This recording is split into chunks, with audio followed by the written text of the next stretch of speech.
Hi everyone, I'm Eddaket. With me we have Etchy. I'm Etchy. Hi. And yeah, so we're gonna be doing who can get the most badges in about 2 hours, 45 minutes or so. So So for those who don't play this game or those who don't realize this, there's more than just gym badges in this game. That's why it's not a gym badge race or gym badge challenge. Every story thing in this game basically gives you a badge. So we're going to do not just gyms. We're going to do a little bit of everything in this run. Eddaket has a lot of experience with 90% and currently has the fastest time, as far as I know. Yep. So he's very good at this. I am not touched 90%, so we'll see how this goes. All right. So you want to do a countdown and we'll hit A on the home screen or the load screen? Yeah, and then we'll just go as soon as it loads in. All right. All right, so I will do it then on go, okay? Yep. 3, 2, 1, go. All right. I pressed A and nothing happened, so I'm already behind. Cool. Good start. So we're not starting at the normal start of the game because it's basically a 50-minute long tutorial, and we are kind of strapped for time here already, so we're just going to kind of go into it right as soon as we get the quote-unquote bike, which is our legendary box Pokemon thingy. I'm riding a Miraidon, which is a very comfortable ride, similar to a motorcycle, and Eddaket's riding Koraidon, which basically gives you whiplash if you just watch like the neck of the character. Yep. And we're gonna do a little trick here off the bat. Do you want to explain this, Eddaket? Yeah, so there's basically no loading screens in the entire game. This is a very, very open world game. The one exception is this sort of main town. It's where the school is, if you follow along with the story. Does have a loading zone. And so what we did there is we actually just hopped over the ledge to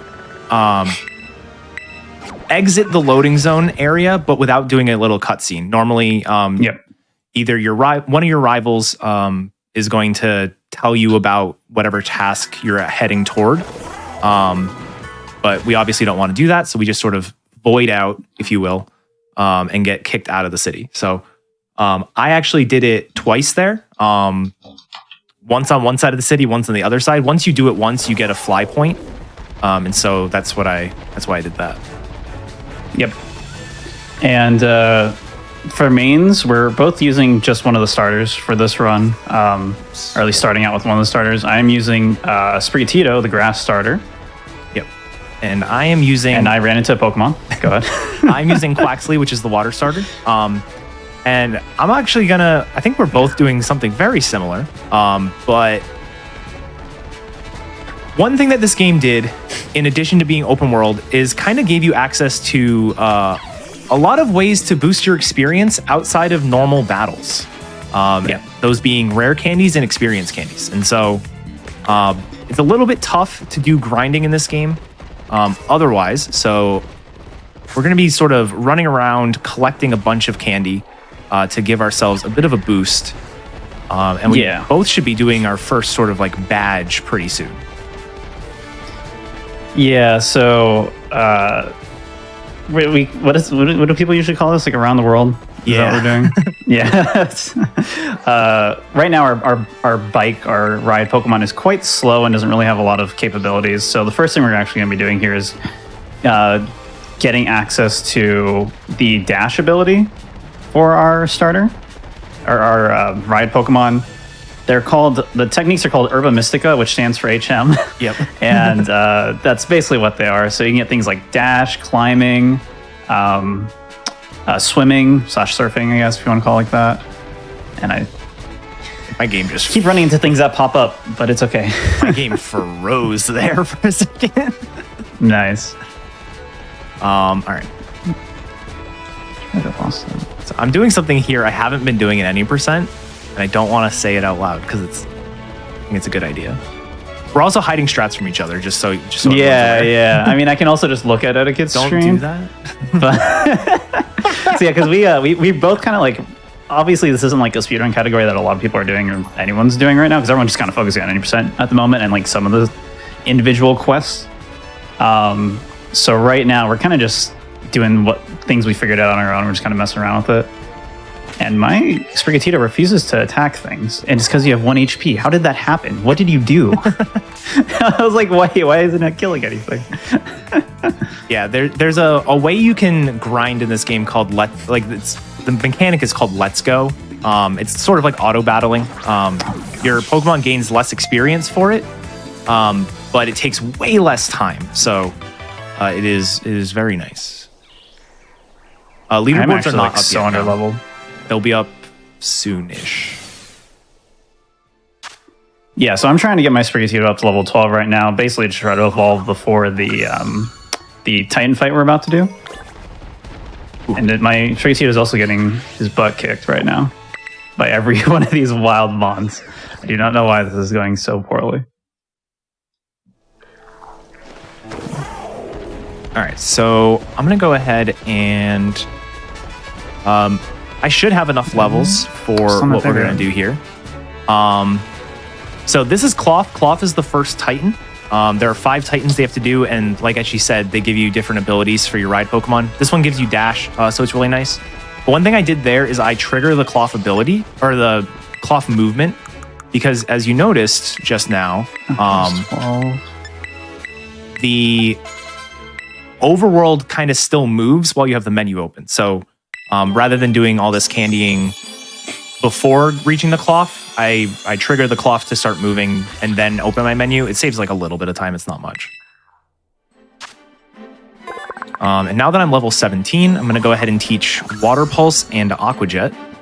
The move relearner in this game is very nice in that you can just do it from anywhere.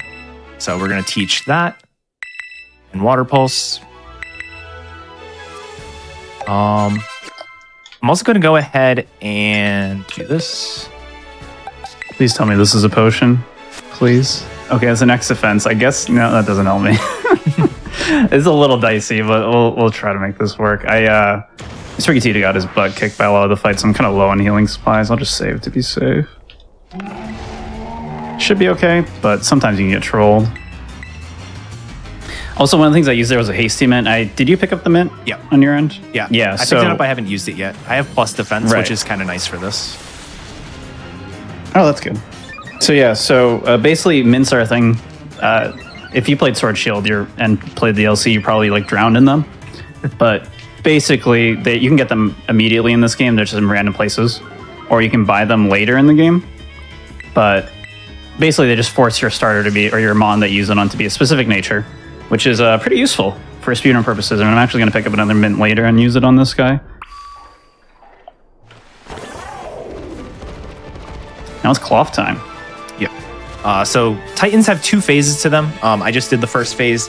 The second phase, they have boosted stats. I think it's just boosted bulk. I don't think they have boosted offensive stats. But Cloth's ability is kind of strange. Once it gets dropped below half health, all of its offensive stats go up a stage and all of its defensive stats go down a stage. So if you know the move Shell Smash, it's very much like that. Which is nice because it means you're dealing a little bit more damage, but it also gains speed, it gains attack, and it actually can be quite dangerous. Yeah, I could just lose here. I probably should have saved right before this part of the fight. If you can avoid the animation, it's really good, but you can't really avoid it on the second phase. You can avoid it on the first phase if things work out for you. Ooh, good missed Rock Tomb there. Okay. Rock Tomb's 95% accurate, so. Keep hitting Shelter, and we are Water Gun, nice, okay. Didn't trigger Shell Armor yet, but I will here. Yeah, and the second phase of the Titan battles are sort of 2-on-1 battles with Arven, who's one of the main characters of the game. Arven can be useful, but also cannot be useful. It really depends on what he feels. Yeah, one of the fights, the bird fight, I'm getting so lucky. The bird fight, he can basically solo by himself. Yep. And then this fight, sometimes he's useful, sometimes he is pretty bad. Here, like, he actually was pretty cooperative, I just didn't do enough damage. Oh, Ice Shard, yo! Oh my gosh, Arven, let's go. All right. Yeah, Cloth would have outsped there and could have killed me. That's awesome. All right, so we are just about tied. This should be 1 badge apiece. Well, once the... A lot of these have quite a bit of text associated with them, so... Yeah, again, I don't know exactly what Enket's planning for his run, but I imagine for both of us, we kind of were like, okay, we should avoid things that are going to take forever in terms of cutscenes or text sequences or whatever. So we're going to try to minimize it, but it's not easy in this game. Yeah. It'll just happen. There's going to be long cutscenes, but that gives us time to talk about other things. Like, what the heck is going on in any percent right now? Eddaket, what are people doing? Yeah. So there are 3 primary routes right now. A 4th one's being worked on, actually. So the route that currently has the fastest time is a route that I've been working on for a while, and I know there's another 2 runners, Chrysosaurus and Dahlia is true, that have been doing as well, where you take the Quaxley, you use the Quaxley for all the gyms, I should say, and it's going to be very important why. And then main switch to a Lucario that you catch. The Lucario is level 75. And it can kind of sweep the rest of the game. The problem is, this game has obedience even for Pokemon that you have caught. So if your Pokemon is above a certain threshold, it depends on how many badges you have. Now that's based on Met level, not based on current level. And that's going to be very important for me specifically in like 20 minutes. I don't know about Etchy, but yeah, so that's basically the gist of it. Use the starter all the way through the gyms, and then use Lucario for the rest. There's another route that is very similar. Truly, Headbob, and Zapodic have been working on, where it's the exact same, except it uses the grass starter. So it uses Sprigatito all the way through, and then switches to Lucario. Yeah, a lot of my stuff in the run I'm doing today is kind of based on that, even though I have to diverge a bunch because I'm not doing any percent. But right. a lot of the foundational stuff is just kind of ripped from that. Yeah. And then the other 2 routes, Shenanigans and Pulse Effects have been working on a Hawlucha route. So it actually doesn't switch to the Lucario at all. It just uses a Hawlucha for everything, which is a pretty neat route. And right now, Halkery, who's going to be running Legends Arceus at AGDQ, is working on a Zangoose route. So there's a lot of different things. Really, and you're going to see why very soon, really anything can be runnable. Yeah. It's just a matter of minimizing certain things. Like, you may have noticed, animations are on. There's no way to turn animations off. So Pokemon that have faster moves are maybe going to be better. And so there's a lot of stuff like that to sort of deal with. I didn't hear Sandygast in any of those routes. Well, you could really do could. Sandygast. You can literally main anything in this game, and you'll probably be able to get not even that far off from like any percent world record, honestly, in terms of like, I don't know, 10% off the time, probably. Like, it's probably doable. All right, once time comes down, but yeah, now we can boost. I'm gonna figure it out. I'm gonna start running Sandygast. All right, so this is the great part of the game where you just barely don't even make contact with the Pokemon, and you still get into battle. I'm at like 3 battles right now. All right, I'm in 4 random battles. So see that thing I just picked up? Yeah, we're about to get a lot of those. Actually, my route's different, so. Oh, interesting.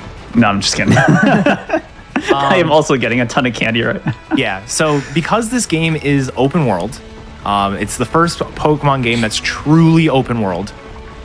You can go quite literally anywhere in the game right away. And so we get Dash because moving in Dash is just so much faster than not. And we're basically going to go around the game, like around the entire map, getting all of the fly points that we have to go to anyways, and picking up some rare candies and experience candies. Yep. Experience candies are new as of Generation 8. And basically, rather than giving you a single level like a rare candy, they give you a certain amount of experience. And so if you're a high level, like if you're a level 70 Pokemon, an EXP candy is not even going to give you a full level. But if you're this low of level, these EXP candies can be extremely valuable. The largest kind of EXP candy that we're going to find during this section is an EXP candy large. They come in different sizes. And EXP candy larges are worth 10,000 experience, which is a single level for a level 57 Pokemon. So you can imagine what a few of those is going to do to a level 16 Pokemon. And I am fine. Yeah, I'm fine. I literally also fell into the water, but I was not fine because I drifted because there was a Dreepy floating in the air that just popped in front of me, and then where I just the heck are fell you? into it. Yeah, our candy routes are going to be very different from like in terms of locations where we're going. I like this. So this will be interesting. Yeah.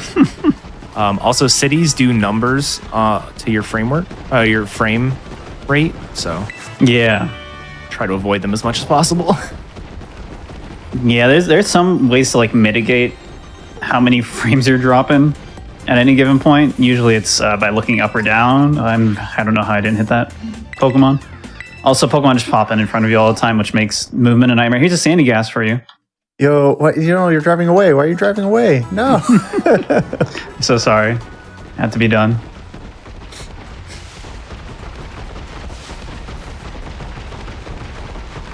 But yeah, those experience candies are basically what makes this route work, and why the next 20 minutes are going to be just this. We're just going to be running around, and we got to focus too because we have to like make sure we're going the right way. And if you are trying to like minimize lag by looking up or down, that means you really have to focus because things would have spawned in front of you. You don't have like half a second to react to like dodge out of the way. It's really cool.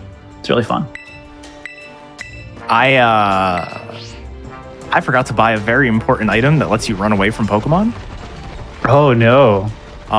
Just don't run into Pokemon. It's fine. That's the plan until I reach a Pokemon Center, so I can buy more. Yeah, the nice thing is there are Pokemon Centers in towns, and sometimes it's actually faster to fly to a Pokemon Center in the same town, which you've seen me do a couple times already. But there are also Pokemon Centers just sort of out and about, and so I'm going to be grabbing some of those for fly points. And like I just said, I do have to buy something pretty important, so I'm going to do that next time I reach one. Should be pretty soon. Free pro tip for any players out there. Does that work? You get me? Okay. If you hold B while you're going up a ladder, you just go up twice as fast. So yeah. Make sure you do that because I know in the normal gameplay you kind of have to go up towers pretty often. So for some particular things.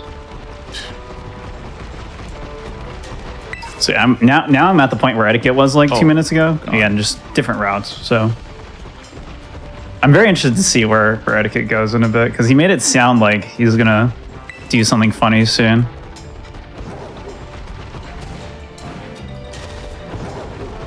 So we can go over that water because there's like some sand in some of the spots, so you just have to be careful about where you're going. But normally, like you saw me do earlier, you just drown if you go into the water without the Surf Herba Mystica. Uh-oh. Walked into the wrong neighborhood. Oh, that was the worst thing I could have run into. Oh, no. I'm going to try to look up here. It is not fast. Nice. Yeah, being able to run away from a Pokemon is based on your speed.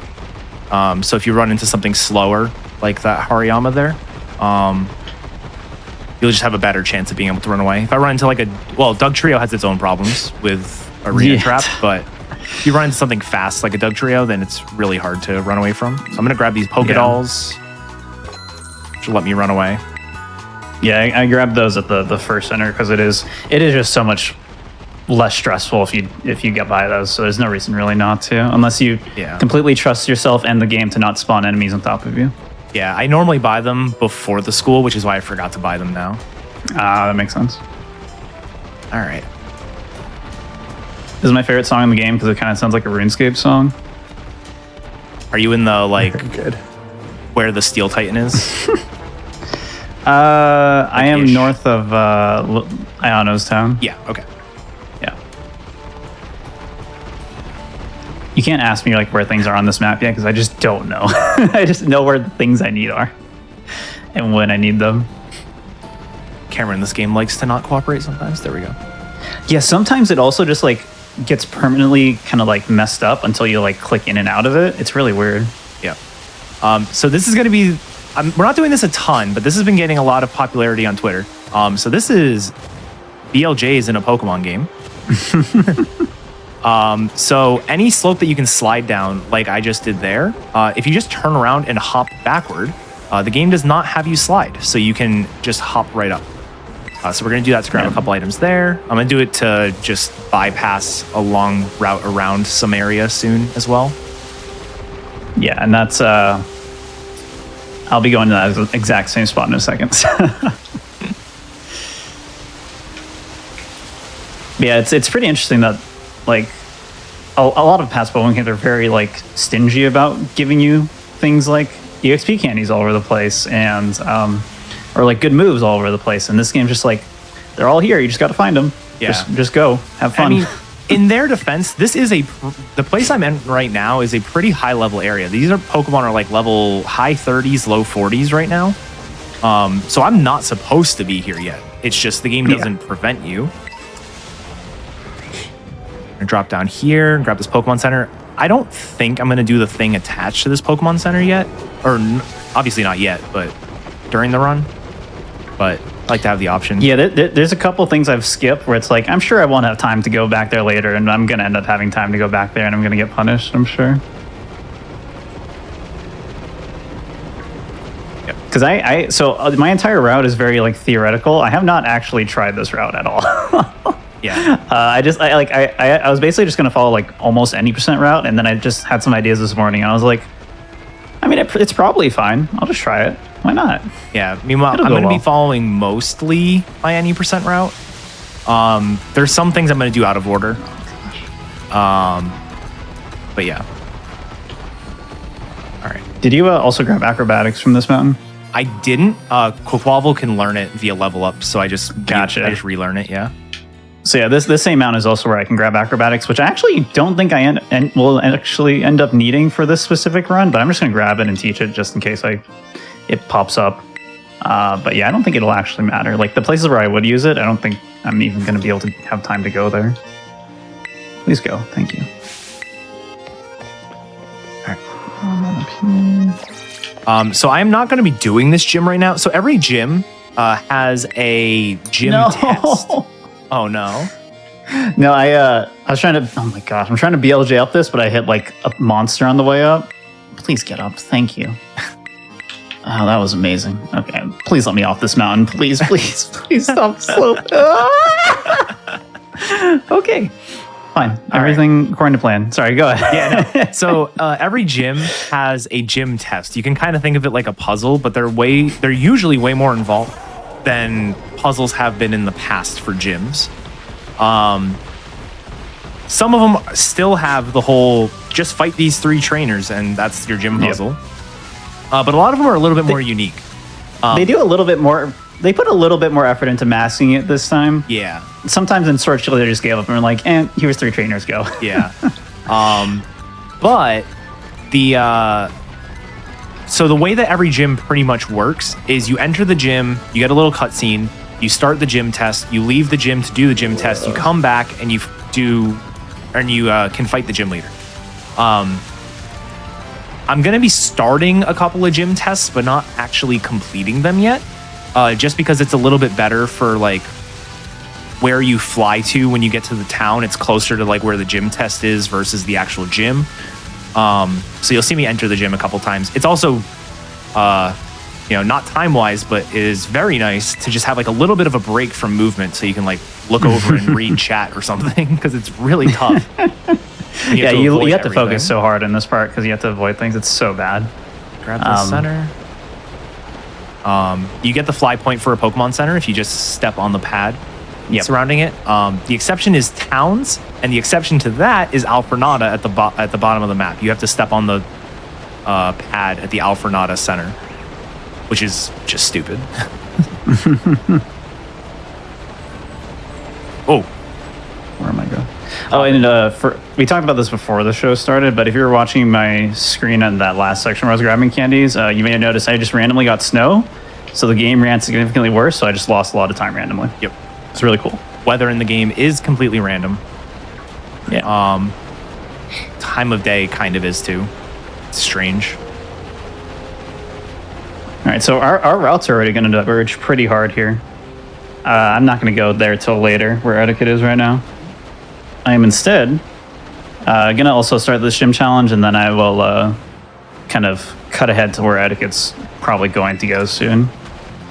All right. go like this. Don't mind me. Oh, which also means I'm not gonna be able to do sick BLJs. Dang it. Maybe I should be able to later. We'll see them.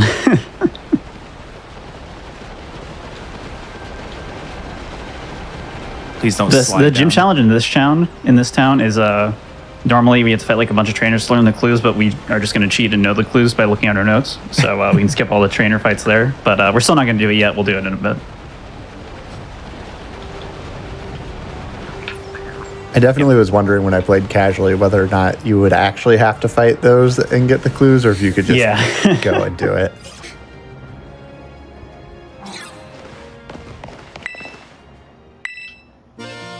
All right, so this is actually the gym that's meant to be the last gym. This is the highest level.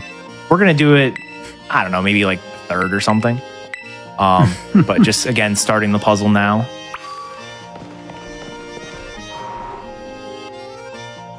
Then a bit more movement. This next part could just be straight up time loss if I don't get this far in badges. I didn't really figure out how far 2.5 hours of time is. Me neither. Yeah. So I planned out probably for like 3 hours in, and it's just not going to matter. But it's okay. Yeah, so I'm going to just sort of hope for the best here. Oh god, just randomly fell. Come on. Grab that.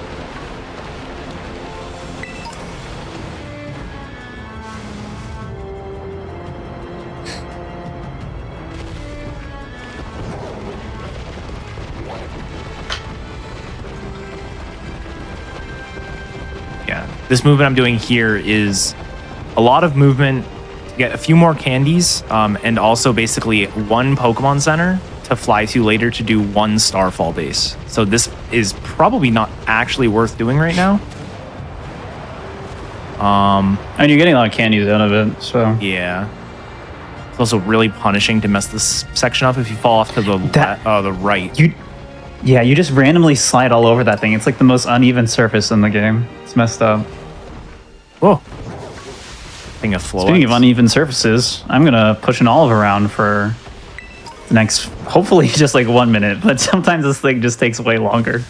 Sometimes the laws of physics do not cooperate with you. That or Game olive Freak's is laws of something physics.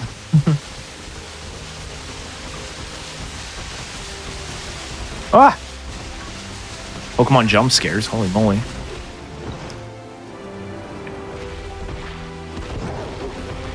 I'm glad you also didn't plan out exactly how many badges we're gonna have time for. This makes me feel way better. Yeah. I think like how in any percent, how much time is like, how many badges do you have at like 2.5 hours after that starting point that we did? I have all gyms done at that point and a couple of bases. Oh yeah, for those who don't know, you can just ride your mount on this part. I don't know why, but it's pretty funny. Honestly, sometimes it feels like it hurts you more than it helps you. Oh god. Yeah. All right, that was like one of the better times I've done it. Sometimes it just takes 5 times as long. All right, I'm just gonna grab this Pokemon Center and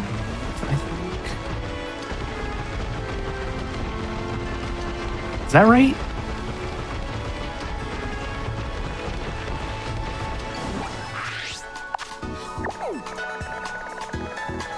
All right, so now I'm done with the olive stuff. I'm actually not going to fight this gym leader yet. I'm going to come back, and my game is taking forever to load. Please tell me it didn't crash or anything. Okay, good. I have not had a game crash yet, but other people have, so we shall see. You know what? Just because I said that, Why would you say that? I probably just jinxed everything. I'm gonna go. Okay. Anyway, Did you see the clip? Did you see the clip of my run the other day where I was like, the game's not even lagging anymore, and then the game froze for 3 seconds? okay, you said that in a Starbase, which is like the worst place you could possibly say that. The Starbases in this game are so laggy, y'all. It's pretty tough. You will probably see it at least once. Yeah. Yeah, even with like the time restrictions, I don't think we can fully avoid the star bases if we want to win. Yeah. Even if we wanted to. I don't think I need this, but I'm just gonna grab it anyways. But soon I'll be doing some fights. We're getting there. Soon. Yeah. I promise. We are definitely getting there. I'm about to do the olive game that Etchy did and also not actually fight the gym leader yet.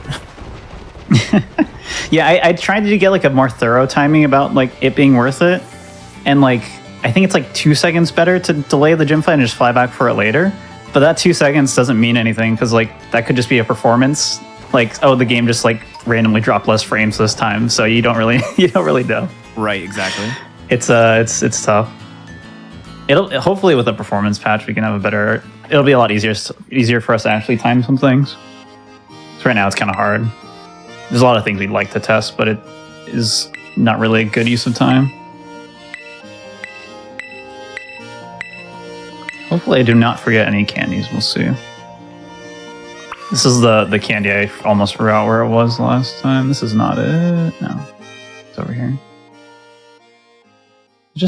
Oh, it's here. I remember.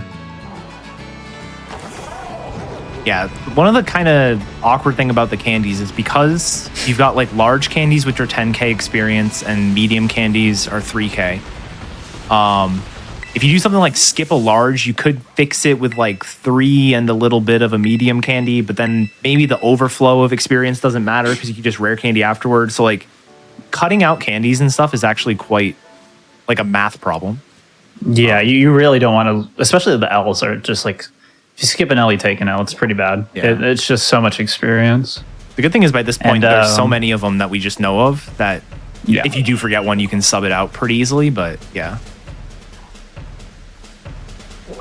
So that's going to be the last one for me for a while. I will get more later, or at least a little bit more later, probably not a lot more. All right, good start to olive. I had a really bad olive in my run earlier today. This guy here, like you can go over these fences pretty easily, but this guy is like impossible to go over. You can do it. I've done it once. Wait, over like the invisible wall? Yeah, I've gotten it up over that. Oh wow. I didn't even know it was possible. Maybe it went around the side actually. I don't know. But it is really difficult. Yeah, I have enough trouble getting it over the fence. So the nice thing with this game is that like with the mount and the olive thing, if you just keep running into it, it will eventually go over the fence. Yeah. You gotta just do that and it just works because physics, right? So it's usually not too bad, but sometimes it just flies in random directions and you're like, well, I guess I gotta chase it now and hope I can bring it back. The worst is when you like accidentally push it back over a fence that you were at earlier. It sucks. Oh, it just started raining. All right.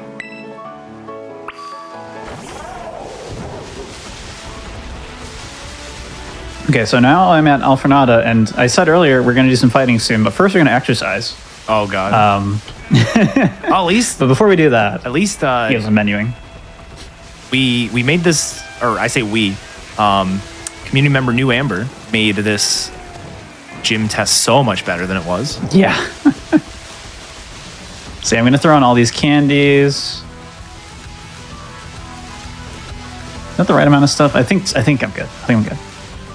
Again, I like changed my mind on my candy route last minute today, and I only did one run through with it, so hopefully... Okay, yeah, no, this is the right experience. So now I get the bigger cat friend by the name of Meowscarada. How do you pronounce it? Is it Meowscarada? That's how I say it. Meowscarada? Because it's supposed to be like a masquerade, but it's a masquerada. Well, that makes more sense then. I still don't know how to say Quacklevolt. Meows. Quacklevolt. Exactly. You pronounce it Lechonk. Yeah, so I do this. I'm also going to use the Adamant Mint I picked up. Adamant forces plus attack and minus special attack, which is not going to matter for our Meowy friend. And then I need to teach it a move. So our cat friend here is both grass and dark type, which is a pretty interesting combo. Kind of gives us some pretty solid coverage throughout a lot of things. Grass is actually not like that great, but Meowscarada is pretty strong, and its signature move, Flower Trick, always crits. And I think also doesn't miss. Is that what it does? Yes, it also does not miss. Yeah, so it's 70 power, which isn't super strong, but the fact that it always crits means it always does 1.5 times damage, so you just hit pretty hard sometimes. But yeah, I'm going to do this puzzle thingy, which is basically it's just like Simon says, except there's no memorization, and you only have to do like half of it, as Amber found out. So basically, I'm going to do the first 2 things she asks of us, and then I'll ignore her for the rest of the round, fight a trainer, and then do the next 5 things that she asked me, and then just wait, and then fight another trainer, and that's it. Yeah, we pretty much knew from the get-go that you didn't have to do all of them, but nobody like sat down and actually tried doing less and less of them until they failed. What? And then Amber finally did. That was so weird. My controller just randomly came second player. What? What the heck? Yeah, the light for second player turned on, and I was like, what just happened? Okay, anyway. I was like, why is it not doing anything when I press A?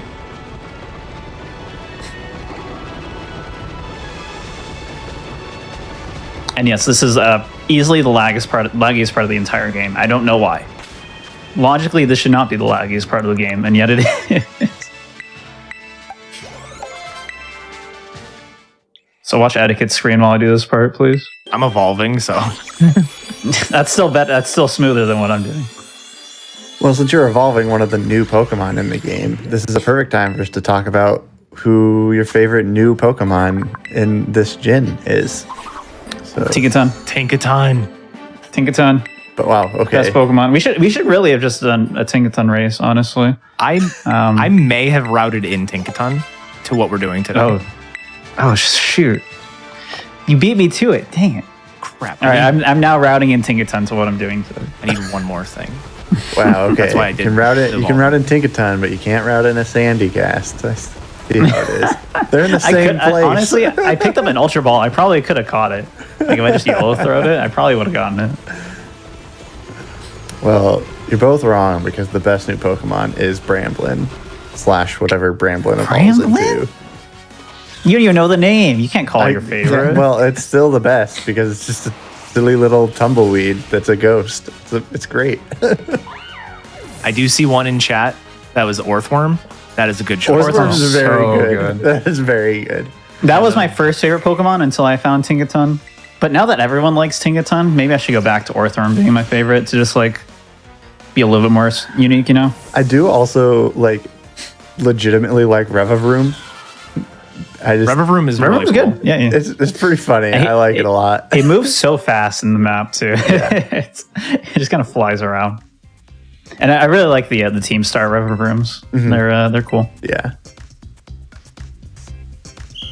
Oh, we got a Farafgraph in chat. That's a neat one. Yeah. We're about to see a Farigiraf, actually. Oh no, actually, the best one's the Dunsparce. Because I called like 6 months ago that they were going to do a Dunsparce Evo, and I feel so vindicated that it happened. Wadmire, that's a good one. That one's pretty sweet. Mousehold Should be the last one for me. Yep. Mousehold's dude. There's so many good mons. They had a lot of hits for sure. And then there's Eddaket's Quackable. I hate this thing. It's got hot dogs for toes. So bad.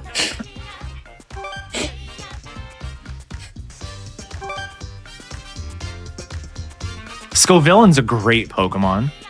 Scovillain's funny. I like that they finally have a grass fire Pokemon. Yeah, that's pretty cool. And it's themed pretty cool. Well for it. I have to pull up the Pokedex. See what else. We'll just start naming all of them because they were all just hits, basically. They really did a good job with the new Pokemon designs in this gen. Yeah. There were a couple misses, but for the most part, they were all very good. Yeah. Somebody mentioned Toadskool in chat. Seeing that run away from you for the first time is the funniest thing. That one messed with me real bad because the first time I saw one, I only caught a very small glimpse of it before I ran into it. And then that one turned out to be a Ditto. So my brain was like, oh, okay, that's probably why it looked kind of funny. That's probably what was wrong with that. But then I saw another one running and I was like, oh no, that's funny. Why? But it's actually it's kind of cursed before it evolves, but after it evolves, it's pretty cool. And it's going to be pretty. It'll probably be pretty good competitively. Like it's pretty fast to get Spore, which is always a nuisance. Always a really good move for a competitive mon. And its ability makes it status moves minus priority or something. So it's like it'll always go last too. Yeah, I love a lot of how busted some of these mons are, just like in a vacuum, and what that's going to do to competitive. It's very exciting. Ooh, Annihilate, that is another cool one. I love Annihilate. Like nobody expected a Primate Evo, and they just come out with the best Gen 1 emote or Gen 1 Evo. Yeah, Garnackle is an interesting choice. It's a salt lick, basically. The Minecraft mon, yeah. Everyone keeps calling it. I guess more Roblox. It's Minecraft / Roblox, depending on which stage it is.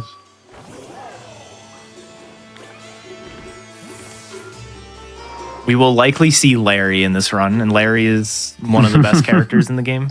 Yeah, we should get to Larry. It'll be good. Larry's easily one of the best gym leaders of all time. That is not an exaggeration.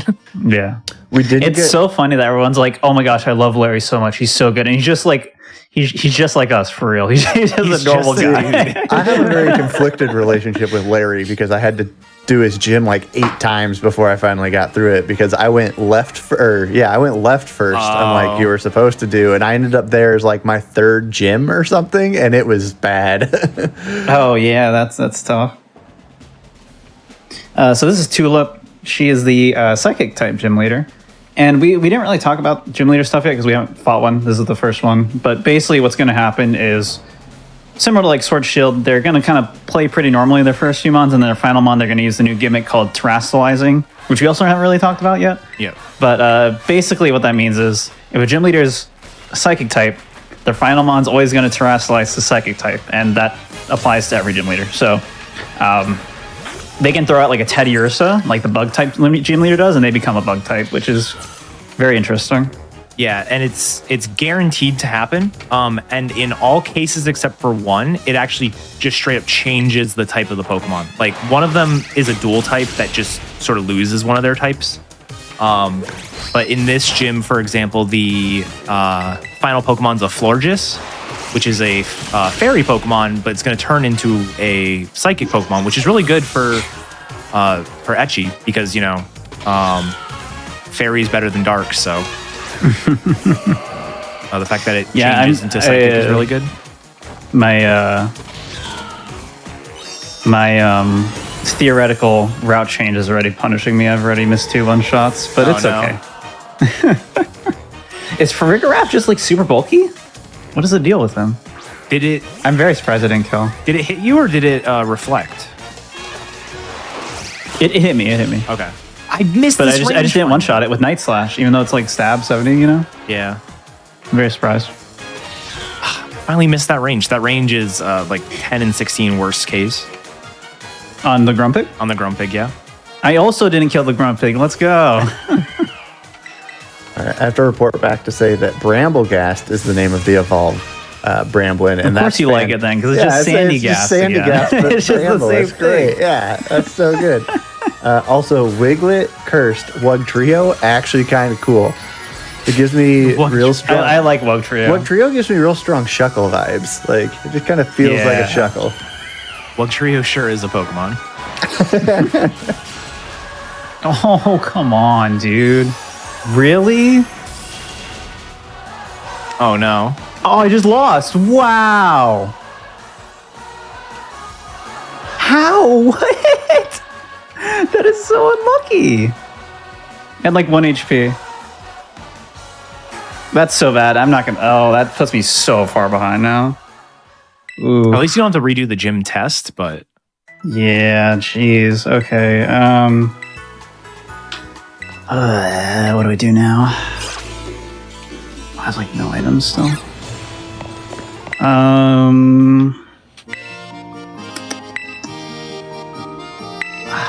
think I have to come back for you later. I think I just have to come back later. All right. Meanwhile, I'm gonna go take on that fight now. I should be fine, but now I'm worried. Like, this is exactly what I do. I can't believe that mattered. I am so shocked.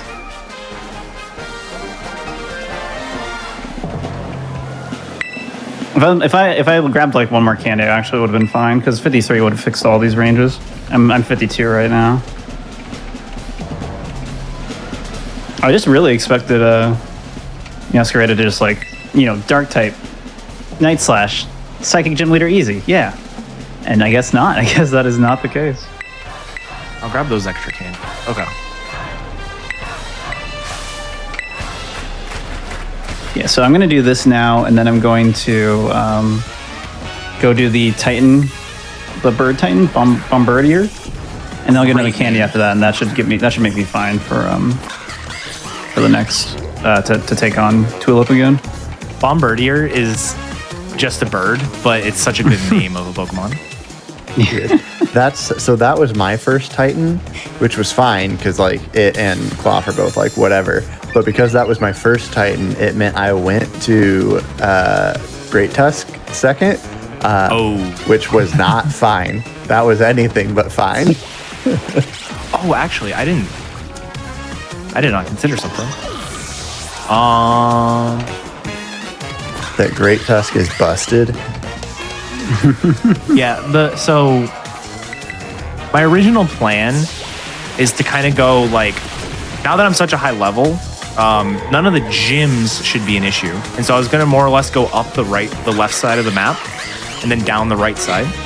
But I delayed teaching Surf, which I need for Great Tusk. So I'm going to go ahead and I think go the other way instead.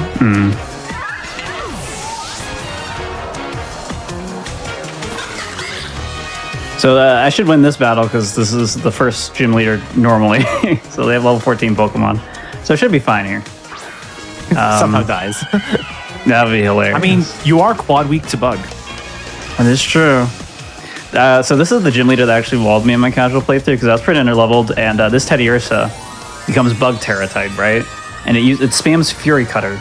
And for those who know what Fury Cutter does, the more you use it, the stronger it becomes. So if you die to it, you just lose instantly because it'll just start like doing double, triple damage, and you just can't. And like even things that resist it will just die. Do you want to explain how the Terra math works out? Sure. For like offensive, defensive, yeah. Yeah. So basically, when a Pokemon terastallizes, for everything defensive, they become a pure that type Pokemon. So Teddiursa there loses its normal type altogether and becomes a bug type Pokemon. So it's 2x against, or fire is 2x against it. Fighting becomes half effective instead of being like neutral. It's not a bug normal type, it's strictly bug. Offensively, by the way, this is my second badge. This is my second badge. Offensively, it will gain that type as a stab type. So same type attack bonus type. If it doesn't have it already, so it'll gain a 50% boost to its moves of that type. If it is already that type and terastallizes into it, it gains an extra 50%. So instead of having a 150% modifier on its moves, it'll become a 200% modifier. So if you know the ability adaptability, it works kind of like that. I mentioned earlier, all the gym leaders, aside from one of them, will turn into a completely different type. So I'm about to go do the grass gym leader. And the grass gym leader has a Sudowoodo. Sudowoodo's normally rock type. It's going to turn into a pure grass type. The one exception is Larry, who's the normal guy gym leader. He has a Staraptor as his ace. And Staraptor's already normal flying, is going to terastallize into a normal type, which means its normal type moves are way stronger. Which is pretty wild. Yeah. And if I'm not mistaken, it just lasts the whole fight, like the entire time that Pokemon is out, which is really nice. Dynamax in Generation 8 was only 3 moves. It actually lasts even if you switch the Pokemon out to another Pokemon and bring it back. It'll still be really terastallized. Yeah. I did not know that. Yeah, it's really pretty good. Wild. Every time I get stopped for this phone call, I think I just hit a random Pokemon because there's like no other reason you stop normally. That phone call saved me from stepping on a Nimble today. Yeah, it was directly in front of me, and I got the phone call. That's So I was able to amazing. swerve. So you look at my screen, you can see the thing from the first level of Super Mario 64 dropping down boulders. So we made a joke in my chat today. It was, this game takes so much from... hit me? Oh my god. This game takes I've so never been much hit by a from boulder. so much from SM64. It's got the falling rocks from the first level. It's got BLJs, and it's got the frame rate from the DDD submarine. All right. So this gym test is Sunfloras. We basically just have to go around the map and find a bunch of Sunfloras. There are way more than 10. But you only have to find 10 of them. And no one has figured out the exact like fastest path, so we're all kind of doing our own things. I came up with a new path right before this. I don't know if it's any faster than my old path, but Yeah, it doesn't help that, again, the Sunfloras also hurt the performance quite a bit. So harder to time out exact things, like which is exactly faster when you get variable times when you record it run to run. yeah, the important thing is there are a couple of the Sunfloras that you have to fight in order to collect. And we just don't do those. I didn't even know that was a thing because I didn't do that in my casual playthrough either. Did you vending machine? You did. I vending machine, dude.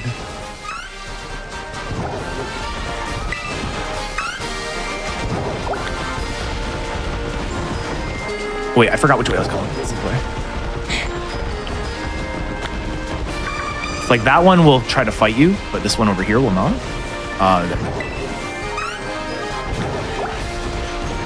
Okay, at least there's some things I can still one shot. That's good. I can't believe I died on the last mon too. Because it's the one that was had Moonblast, which just happens to one shot me. It was great. I think I'm fine as long as I go back there with level 53. I don't think it'll matter. So I'm gonna try to go back there right now, because even if as long as I don't die, it'll be way faster than trying to just like replace it with another badge later. Again, realistically, we're not gonna be able to get all the badges today because there's not enough time.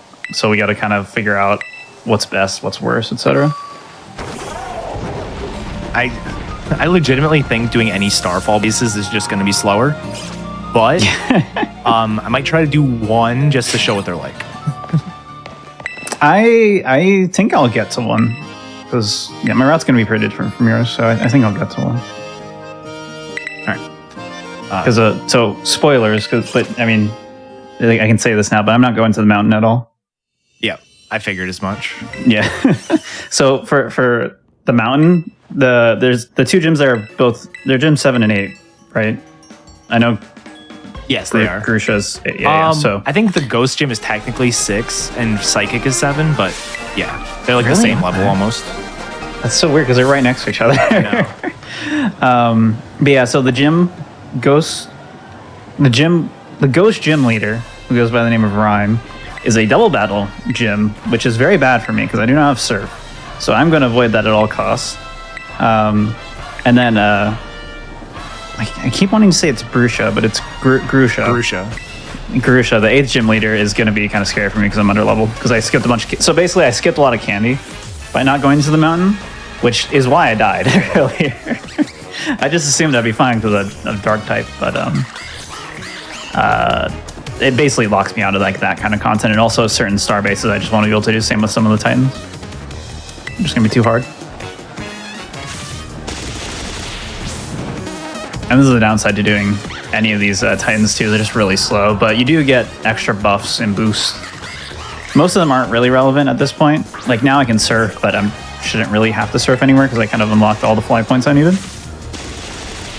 It's mostly the dash is what matters. Gliding's also apparently like really, really fast, like faster than dashing, but it's hard to unlock. I really don't want to do the Electric Gym. The Electric Gym is such a long puzzle Yeah, it's bad. or gym test. I don't know. I'll probably have time for it. I'll probably prioritize that over star bases, I think. Actually, can I see? Routing on the fly. All right. Do I learn a certain move? I actually know where to pick it up if I do. Of course not. Why would I? Rose move. Grass knot. Oh. For I was thinking maybe the Dragon Titan, but that's also kind of a long one. Yeah. Yeah, both are so the gym leader ones are sort of the fastest. It depends. Actually, I guess Titans are probably the fastest, even with these super long cutscenes, because there's like no fluff except for like the Dragon Titan. Yeah. Some of the gyms are really fast. Like Larry's is pretty fast. But the gyms basically don't really have any cutscenes, but sometimes they throw extra battles at you, like your rival battle. And sometimes the tests have like extra battles that just take really long. The star bases always have really long cutscenes at the end of them, and also have the super annoying pre-boss fight thing, but it is fairly fast, so sometimes it works out okay, but sometimes the cutscenes are really long after. And then these Titans always have the really long Arvin stuff after. What does the skip movie setting just like not skip anything? Is it like skips there are movies that are skipped. Okay, Yeah. so it's just like Sword really and see Shield, them. where like what Yes. it skips is not super helpful. Okay, cool, Yep. cool. But also, why is the set battle option just not a thing anymore? Great question. Great question. Okay, cool. Yeah, I don't have the answer.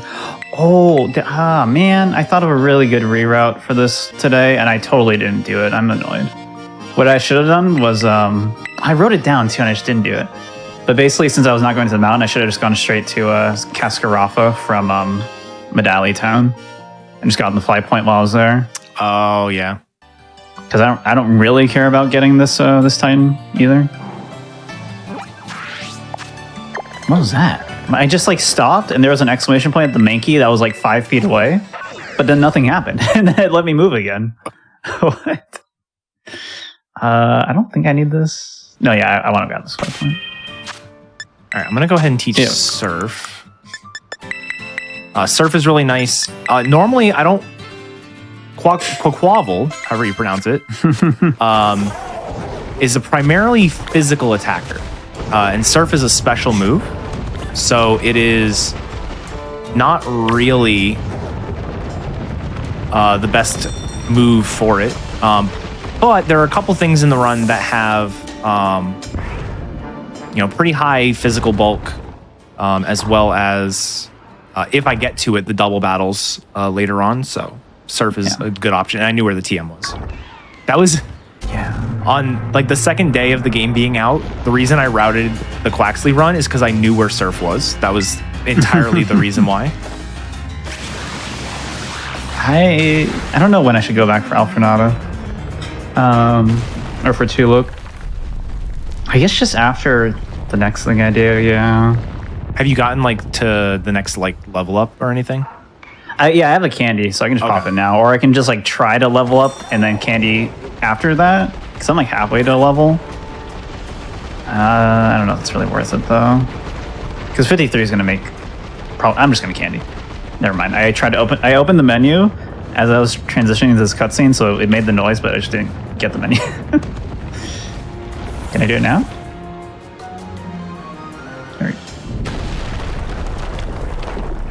Yeah, I'm not really like halfway. I think that's fine. So yeah, I should be good now to take on Tulip. So I'll probably go back there after the next thing I do.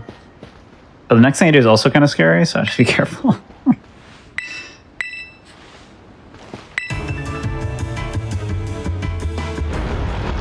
Yeah, I should buy healing items just to be safe.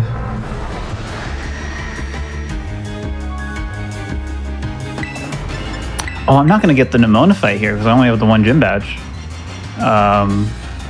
That's fine, though, yeah. Just remember for your next one. So, I mean, I just fight Tulip then, right? And then... Yeah. I just pull it out, yeah, you do.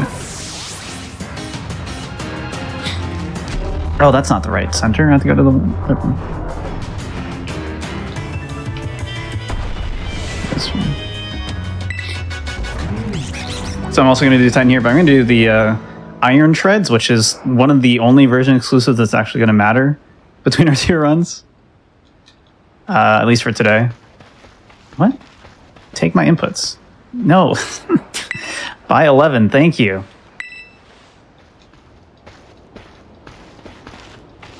So basically this next Titan will either be a Pokemon called Iron Treads or a Pokemon called Great Tusk. Great Tusk. And they're basically Donphan future / past versions. Basically the game's storyline. Don't want to get into spoilers too much, but basically there are some Pokemon from the future and there are some Pokemon from the past. And one of those happens to be this Donphan variant stuff that's going on. So the main difference is that Iron Treads is actually ground steel, which is worse for me that I picked the grass type Pokemon for it. So it's going to go great. Yeah. The other one I would just be straight up super effective against. Yeah, the other one, Great Tusk, is ground fighting. So my Surf is going to do pretty well. Actually, I don't know which one's worse for me. Because the fighting's scary, though, because I could just die. I think it's very hard for me to die. As is. I'm going early.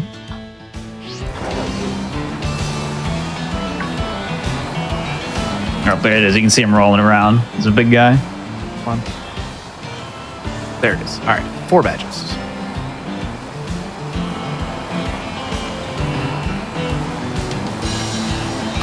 How many do? Oh, why'd you run? No, stop! I can't catch him. Stop. Okay.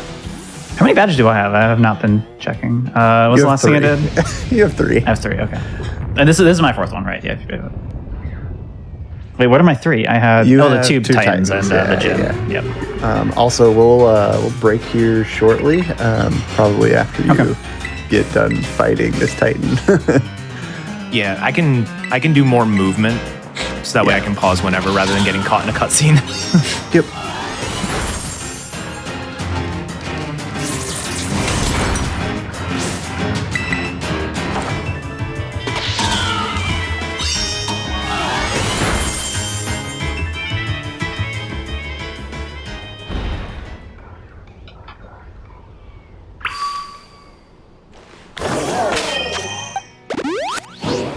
One of the features they add in this game is an auto heal feature, which basically you just press a button on your Pokemon in your party and it'll automatically use up all of the it'll use up healing items efficiently to like heal it up really quick. It doesn't heal like status or revive, but heals up the actual HP, so it's pretty useful for speedrunning. Does not use max potions or full restores, I learned the other day though. I didn't know. I knew about full restores. I didn't know about max potions. That's interesting. So my speedrun route is actually, I think it's actually more cost efficient to buy like 1,000,000 potions. Just I guess so, yeah. Because they are like the best price per healing ratio. I was kind of surprised that it didn't also heal status effects, like as long as you had the thing in your inventory to do it. I was surprised and sad. I wish it would use. I wish it would use like the single purpose ones, like a paralyzed heal to heal paralysis. Yeah, I get not using a full heal or a full restore because you might want to save that for something more important, but the other ones are just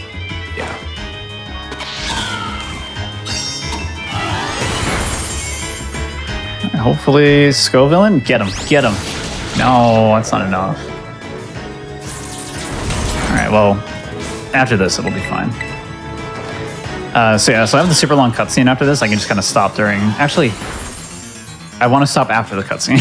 Yeah, I have to do a bunch of movement, break, so we can break after. Yeah. Whenever you're ready, I'll just stop. So what we're gonna do is we're gonna both restart the game when we take this break. Yep. To potentially alleviate any memory leak issues we may be encountering. So I can't stop mid cutscene. I don't know if that fully gets rid of the memory leaks or not. Yeah, I'm not sure. I wouldn't be surprised if like even just putting like sleep mode does it, because I kept the game open for like a few days before today, and it was still running pretty smoothly sometimes.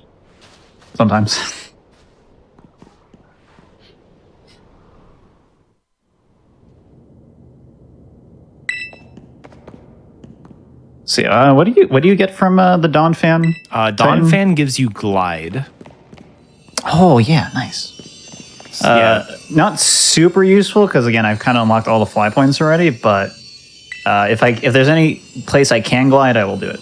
Yeah, Bombardier does Surf. the Great Tuscan Iron Treads does glide. The Dragon Titan does climb. And then Orthworm does high jump. So like if we go really high, because I've already done Orthworm. Yeah. Yeah, high jump and climb are super, super useful for just like getting around things, because then you don't really have to BLJ nearly as much. Yep. Or at all, really. And it basically just covers everything you need for like traversal. But again, the way things work out, it just can make sense to dash everywhere and get them all later, get all the buffs later. The storyline here is basically Arvin has a sandwich and is a master chef and wants to heal up his doggo, and you're also healing up your doggo cat thingy. What is Miraidon? What is Coridon? May, are the cats? May says it's a cat, so. I'm pretty sure they're lizards. Oh. They are versions of Cyclizar, which does have most of the word lizard in the name. So I'm gonna go with that. Yeah, this could very well be the last Titan I do. It just kind of depends on timing. Orthworm is fairly fast, but again, the cutscenes get pretty long, so I think especially is fourth Titan the longest cutscene? I think it is. That's when he like actually explains everything, right? Yeah. Oh, doggo.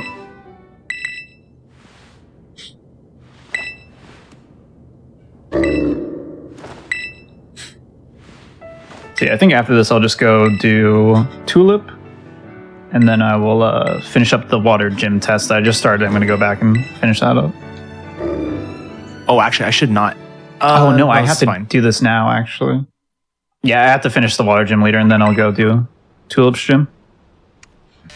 This is fine for me. Let me know when you're out of your cutscene. I can save. I am almost done. I'm in a cutscene, but I'm almost done too. I'm just getting. All right, I am done. All right, I'm do some movement or something. I'm doing the water, starting the water gym where I get given the task. Right. Take a couple seconds. This one. Yeah. Oh yeah, I have glide here. I can just glide into the town. I totally forgot. All right, I am ready. All right, you can count it down. All right, 3, 2, 1, pause. All right, saving. Good. Cool. So chat, don't go anywhere. We're gonna be right back, but we're gonna get up and stretch and get some water before we continue on with our race. So see you in a few minutes.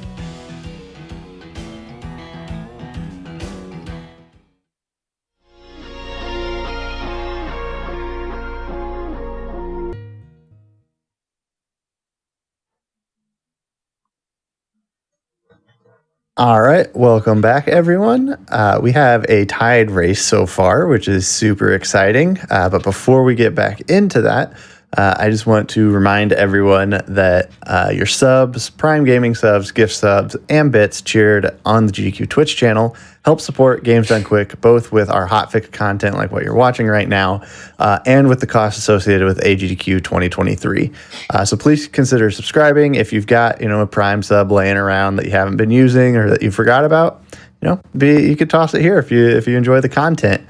Also, if you want to keep up with what we're doing, throughout the week, you can use exclamation point links in the Twitch chat, and you'll get a nice link to all of our social medias, Twitter, Instagram, all of that stuff.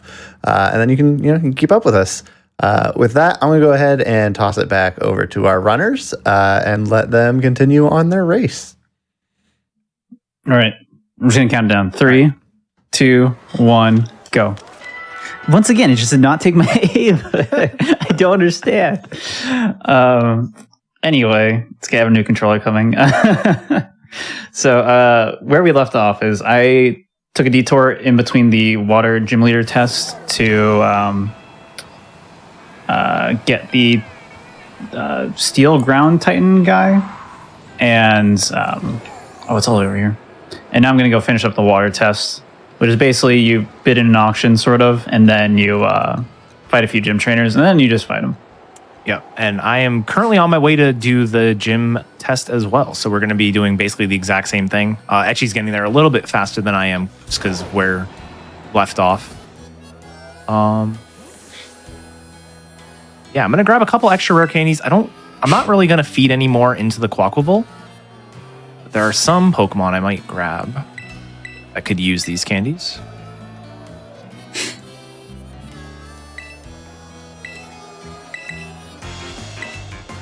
Oh, I didn't do the Great Tusk yet, so I don't have the ability to glide.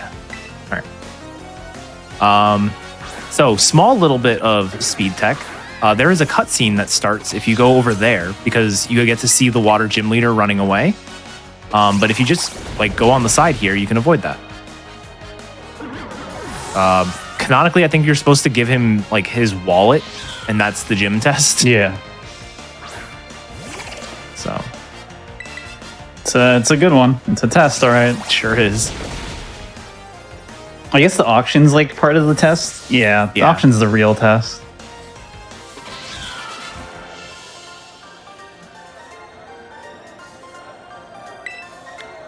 I'm curious how you do in the auction because I definitely used all 50,000 really that he gave me, and then I was really sad because I was like, "Wow, I really would have liked to have walked away with some of this."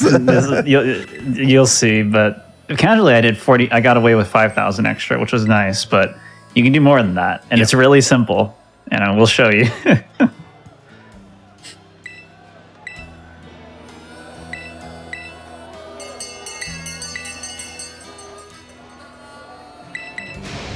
To be very careful here, you don't want to say the wrong option because then you get more text boxes. No, I did it. No. That was peak comedy. That was pretty funny. I thought there's two text boxes, and I thought the second one or the first one didn't come up yet. Anyway, so all you do here is for round one you don't bid, right? Oh, this time he's not laggy. Sometimes this dude's like 2 FPS. So I'm going to not bid yet. I'm going to let them raise up the bid. And then for some reason, if I bid 35,000, they just give up. So I pocket 15 grand, which is nice. Yeah, that's way better than using all of the money. Yeah, that is the fastest way to get through that. I don't think I've seen anyone say that you can get 30,000 or get away with 30,000. I don't think you can, yeah. Yeah. All right, so now it's done. I can go fly back. Normally, I'd actually swap in Lechonk, which we caught off screen at the start of the run, but I'm not going to do that yet. Because this is not technically... So the way Nimona works is that she'll pop up around your 3rd, 5th, and 7th gym leaders. And this is only technically my 2nd gym leader because I died to to Tulip, so... we'll see Nimona in a bit, but not right now. And then the 3rd and 7th Nimona fight, you can actually just lose, and it's fastest. The 5th one, you have to win. Well, you can lose it, but it's chained with the gym fight, so yeah. Yeah. Because the other ones are before the gym leader, and the 5th one is after the gym leader. Yeah, and it's like immediately after. You don't have a chance to menu, so whatever you use on the gym leader, you have to use against Nimona. I mean, it is kind of hard to die when you're 20 levels higher or whatever, so... Yeah. And I'm going to go ahead and... this is going to be my 3rd gym, so I am going to end up fighting Nimona. So, but I'm going to grab this first, again, just in case I need it.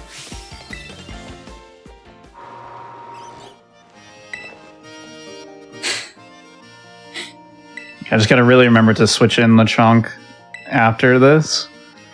Otherwise, bad things will happen.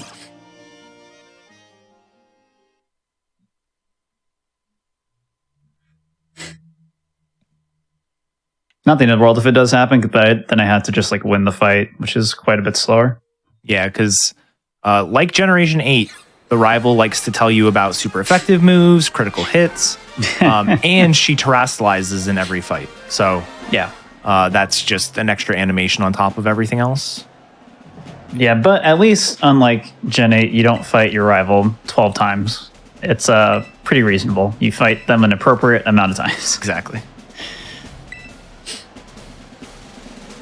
And so Kofu has the best hair in the game as well.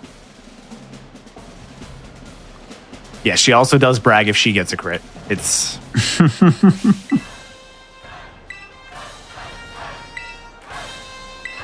which is just like the Gen 8 rival Hop, but just better. Yeah.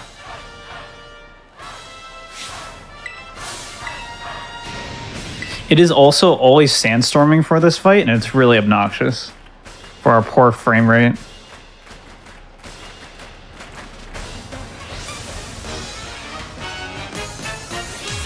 But we did restart the game between the breaks, and that should help in theory with performance, so we'll see.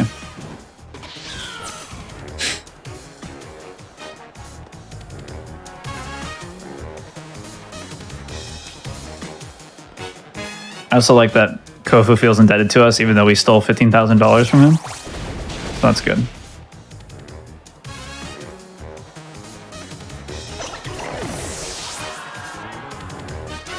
I mean, we had his wallet. Yeah. We could have stolen all of his money. That's true. That's true.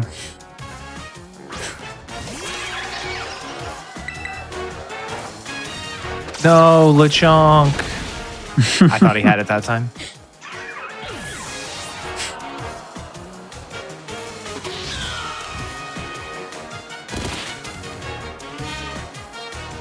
Yeah, it's kind of funny. This is a slight spoiler, but so you fight Nemona 6 total times in the game, barring anything post-game. I actually haven't played post-game.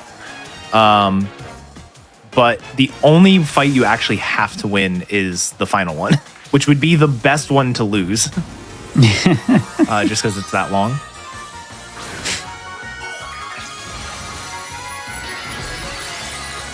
Yeah, I don't know if eddaket mentioned it, but right now the 90% route is like your world record's 556. 556.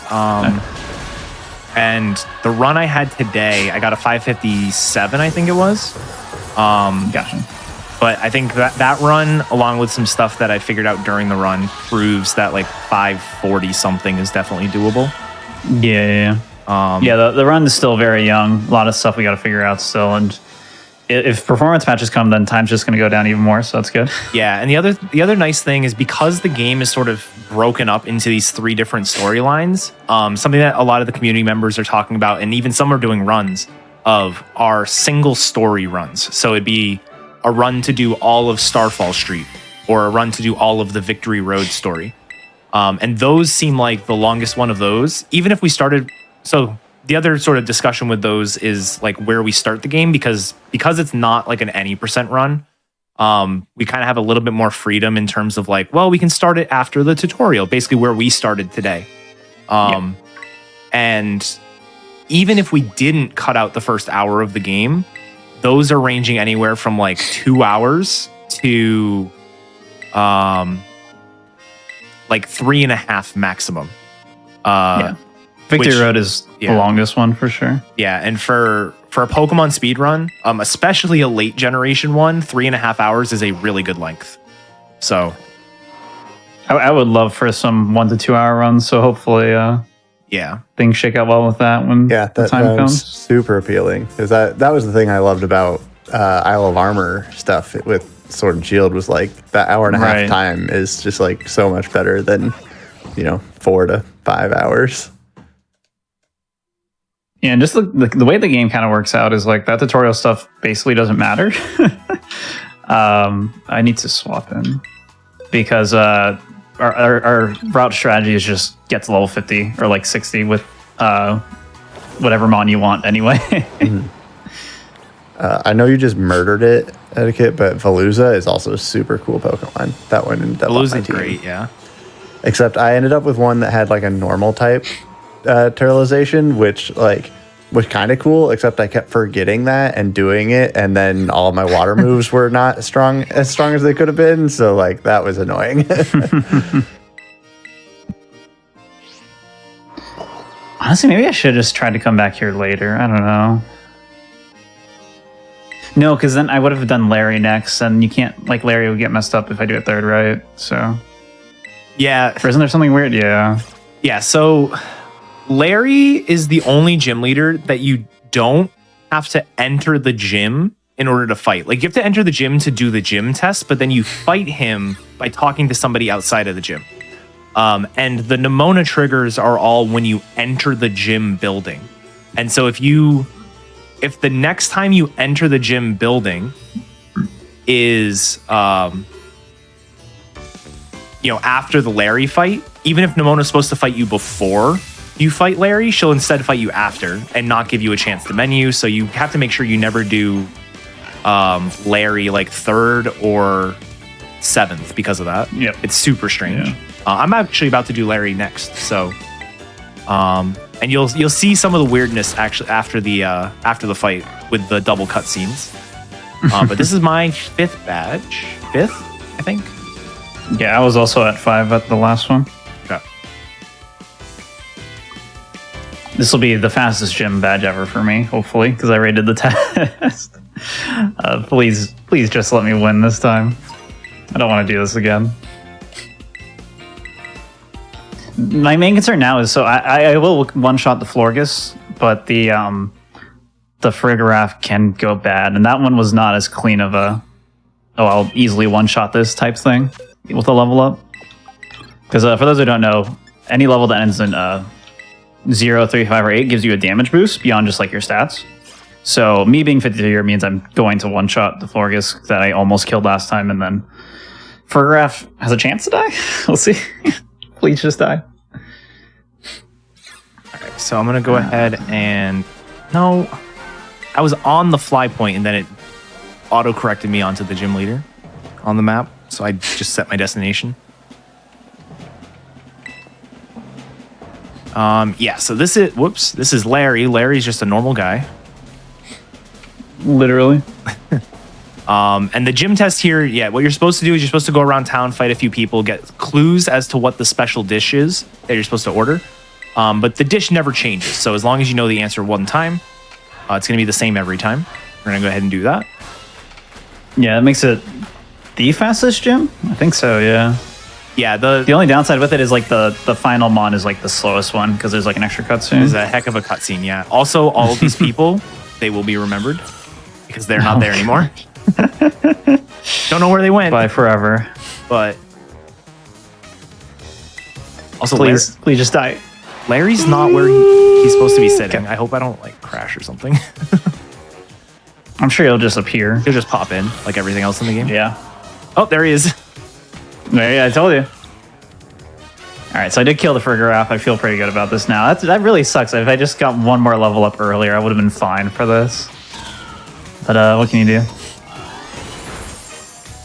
That's what I get for gambling and doing last minute, oh, I'm sure this will be fine type decisions. Oh, this guy. So funny.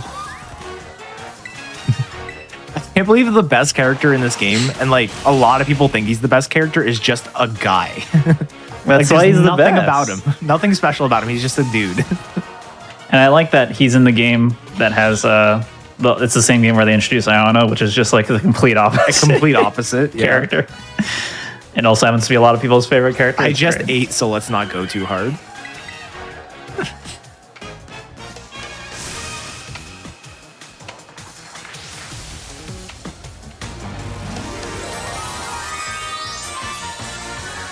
So this one should be fine now. Again, Terra type just becoming psychic, so I don't have to worry about the fairy stuff as long as it dies. Shout out to the Dunsparce. I love the Dunsparce so much. Which it was just found out. Right, so the Dunsparce has 2 forms. This is 2 segment. You can tell because it's got 2 body segments. There's also a 3 segment form. And the 3 segment form is apparently 1 in 100. It was previously believed to be 1 in 25, so... Yeah, so if you see one or a 3 family mousehold, make sure you catch it immediately. Yes, the 3 family. They can also show up in raids. Is the same thing. Do you think it's possible for Larry to get a 3 segment to Dunsparce? I wish. I bet cool. Not, but Don't I wish. Think so. The there is a trainer in the game that has a 3 segment to Dunsparce though. Whoa. All right, so that's how many badges is that? 6 for me? Yeah. That'll be 6 for you, and then once this turn ends, it's the longest turn in Pokemon history. It very well could be. Yeah. So I'm gonna go to where Eddaket is right now. I'm gonna also go do the normal type gym. There seriously is a Dunsparce, but it's not called that. It's called the Dunsparce 3 segment. Yeah.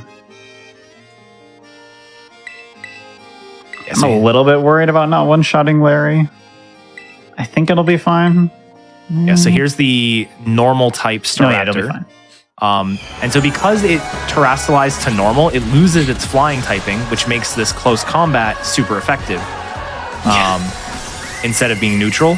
I think it still probably would have killed because close combat's a very powerful move, but sort of solidifies it. Yeah, super useful for me too, because I can just hit it with a grass type move once it terrestrializes. All right, so that should be 4 gyms done for me. Which means the next gym I do will have a Nemona fight after it. But I'm gonna do the 2 Titans that Etchy has already done first, just because they're on the way to my next gym.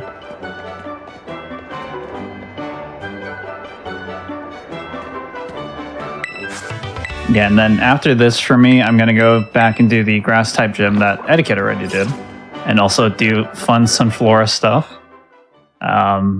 And then I don't really know where we're going from there. we're diverging pretty hard at this point. Yeah, so... Yeah, I'm going to do Iono next, so... Here's something pretty funny. So Etchy's on his way into a gym. I'm done with the gym, but we're in literally the same cutscene because this is technically the first time I entered a gym building after getting 3 badges. Oh, I wasn't supposed to go in here.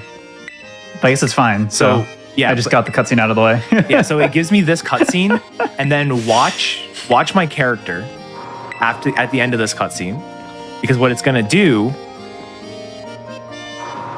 is it's going to transition to the me leaving cutscene. So it just gives you 2 cutscenes back to back. It's super strange. I'm glad you mentioned that, because I would have forgotten and been like, why isn't anything happening when I press the thing?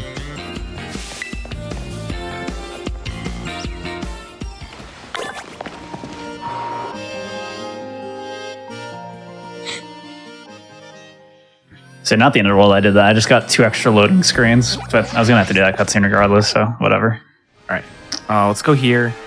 We're going to do the Quake. Okay, Larry's here for me. Larry is in the building. He's not popping in.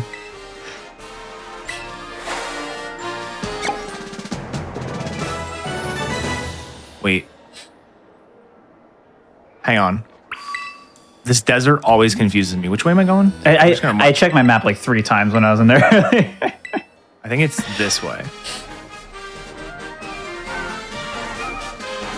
Yeah, as long as you head west, you'll probably just find it. It also doesn't help that he moves around. I love that like Pokemon like Sandile and Hippopotas like are in the sand. They're like swimming in the sand instead of being on top of the sand. I just think it's a nice touch. You know what I don't love is when Gravard is doing its thing where it just hides on the ground and then you don't see it and you just hit it and run into it 30 times. Oh god, yeah. That's not as fun. So fun thing on this cutscene, or in this battle, for some reason this arena is like messed up, but only with Tinkaton. So if you enter here with Tinkaton and you throw it out, it like sinks into the ground like halfway through. That's pretty funny. I don't know if other mons trigger it. So Tinkaton in general has like a lot of weird like camera issues with it. Because the game just does not expect this mon to have the gigantic hammer that it does. But you'll see it once Eddaket grabs it later. Yes. Are you still grabbing it? I think my plan is still to grab it. I definitely had my plan is not as exciting. I definitely had some other mons that like slid down into the floor. Like I think at some point like half my Sandygast was like underground, which was like really yeah, but it was pretty funny.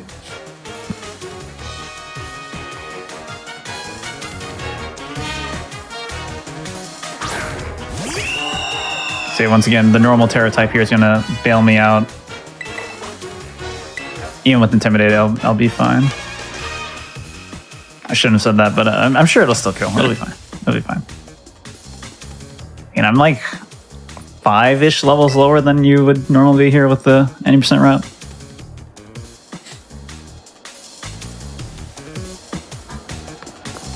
And I'm also doing the longest turn in Pokemon history.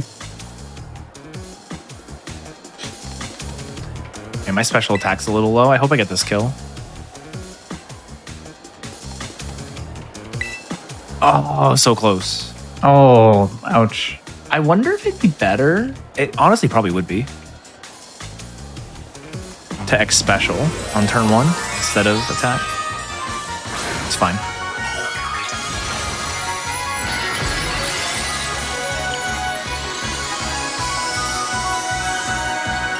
I'm gonna not buy X items this time. I tried to like avoid routing them in, so we'll see how it works. I picked up a couple, but I don't think I'm gonna be buying any. Yeah. I picked up the one random X defense when I was desperately looking for potions, I guess. So I guess I technically did get one. Because this is the first Pokemon I hit level game 54. Wow. that I've played casually since like speedrunning a Pokemon game. I used X items casually for the first time ever while playing this. Nice. They're nice for Pokemon that don't get utility moves like Swords Dance. Yeah. But they can definitely 7 be badges for me. That's how many for you? 7. All right. This will be, I think, my 7th as well. Yeah, we're like basically in sync. So I think, what have I done that you haven't? the grass gym, which I'm about to do now. Okay. And then you did or then I did the Titans before you, yeah. Yeah.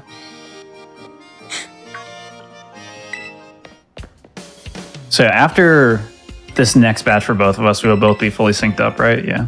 I think so. And then we're gonna diverge again immediately. Yep. I'm gonna do Bombardier and then I'm gonna do the Bug Gym. Oh, you didn't do the Bug Gym. Okay. No. That's why I'm like, we have the same number of badges, but what did I do extra? I don't know. Maybe I only have 6.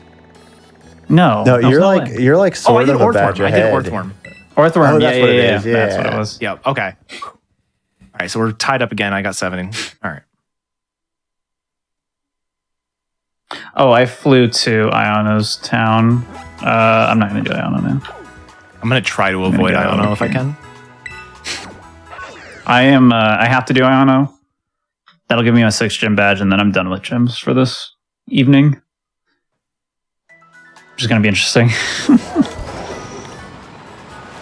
Yeah, roughly how much time do we have left? Because I'm not keeping track of time right now. Yeah, we're at like an hour and a half.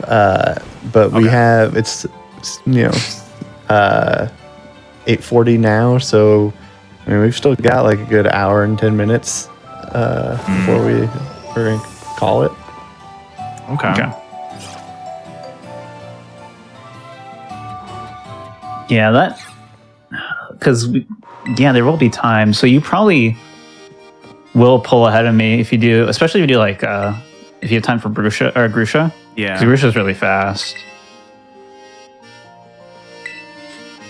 So I'm going to be doing the star bases, which are quite slow. But again, I avoided the entire mountain area, so Oh, yeah, it makes sense. don't want to deal with that. I really want to get a Tinkaton, but I don't know if it's going to be worth going over there. Where would you get it? I'd want a high level one, so I'd go over near like Yeah. the fighting base, Oh, yeah. which I've already got the fly points. It's just a matter of, I have to catch one. Earlier today, I was strongly debating, like, do I just catch a Tinkatink in the first area? I saw one, yeah. And then I was like, oh, if it was a more reliable spawn, I probably would have just done it. Because like it's fine. Like again, you can pretty much do anything for this game and like be good enough. Because with enough candies, you just one shot everything anyway. Yeah. And Fairy Steel is pretty good. Yeah, Fairy Steel's a great typing too, just like specifically for the high level bases, because the 2 high level bases are Fairy type, which Steel is super effective against, and Fighting type, which Fairy is super effective against. So, all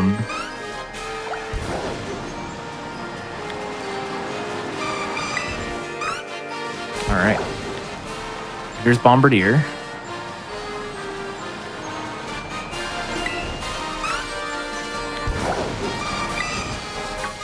I like the Sunflower is just randomly floating in and out of frame.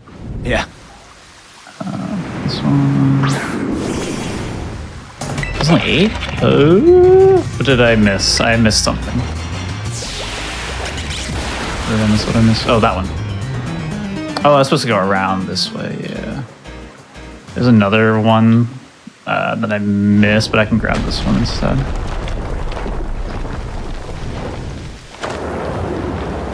Yeah, very different Sunflower path than Eddakets, and also almost certainly slower. But as long as it gets done. I came up with a new path that I tried out today, but then I realized halfway through it that I didn't need to do the new path because I'm not getting. Part of the reason I'm doing the new path is so I can get the Fling TM on the backside of town. Oh, right. I need that for Elite Four. I don't need that during this. Gotcha. Did you still grab the Fling TM? No. Dang it. Yeah. now I'll never catch up. So back to the gym now. Oh, I thought that was a ramp. Please jump. So is that gym badge 5 for you when you get it? This will be gym badge 5. So yeah, I have Nimona after this. How many gym badges do you have? I have 4, so my next one's also going to be that. Okay, gotcha. So yeah, this will be one of the longest. Well, I mean, I guess the individual badge is not that long, but then after that, I'm going to be slowed down quite a bit.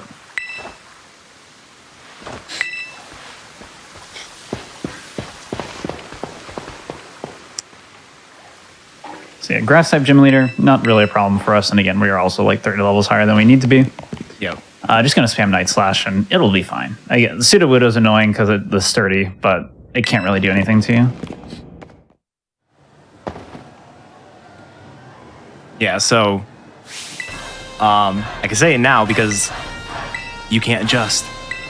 But I'm actually going to be doing something. I did something a little bit unorthodox right at the beginning of this after beating Cloth. Or actually right before beating Cloth, where I caught a Growlithe. What I'm actually going to do is I'm going to do the fight against the Bug Gym with the Growlithe. So that way when Nimona fights me afterward, I have a low-level Growlithe that should just die to the Lightning Rock. That's nice. Yeah. I have not tested this at all. We talked about it in my chat. But we didn't know we were going to use a Lechonk for it. And I realized that there's Growlithe right there in the area right after Cloth that you can catch. So what does it come with move-wise? Flame Charge. No, Flame Wheel, not Charge. Flame Wheel, okay. Yeah, so X. Did he use an X-Attack? No, yeah, you X-Attack. Okay. Yeah, you X-Attack and then one-shot everything. Gotcha. As long as it's not raining. If it starts raining, then obviously I'll two-shot the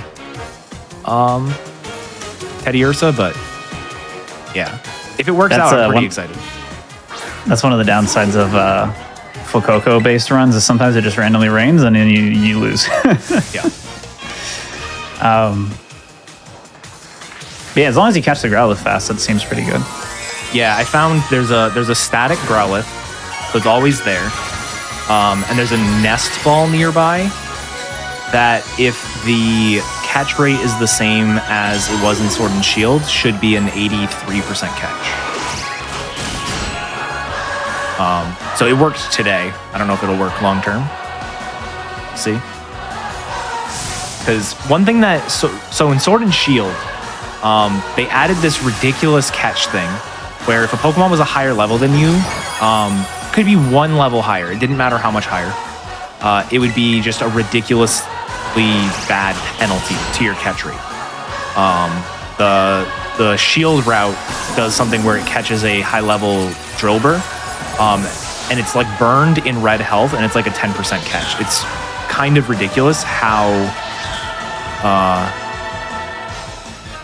how bad it is. Yeah. This game seems to have gotten rid of that. There might be a penalty if you're catching above your obedience cap, but even then, it's not nearly as strict as it is in Sword and Shield. So, I believe. Yeah, it definitely seems like the punishment is that because you can't control it, they're like, yeah, it's fine. Just you can catch it, whatever. Yeah, I believe there is maybe a slight punishment if it's above your obedience cap, because at the end of every gym, it says you Pokemon of this level will now be easier to catch and will listen to you. So I think there is a slight penalty. Well, I wonder if that's just bugged and they'll patch it and be like, oh, it is actually terrible to catch things above your level. I really hope not. Yeah, and like Ray said in chat, there's also a bonus if you surprise a Pokemon. So it's like Legends Arceus had this thing where if you could backstrike a Pokemon and it would be caught unawares. There's something very similar in this game. It doesn't work quite the same just because catching mechanics are a bit different than in Legends, but it's a similar concept. Better catch rate and they get stunned for a turn. I sure miss throwing Pokeballs at random Pokemon. I miss it so much. They did bring a lot into this game that the PLA had, though. That was really good. Yeah, I miss the sound it made when you hit a Pokemon in the back of the head. It's such a satisfying sound to backstrike something. All right, so I'm going to do Nimona as Game Freak intended, unlike somebody here. Wow. It's not too bad. Really, the biggest problem with doing it the normal way is the Terrastalize at the end. Yeah. Like, otherwise, it's not that much slower. But because, again, I didn't have to catch a Growlithe, I'm not going to lose like that much time in the grand scheme of things, but it is going to even things out quite a bit between us.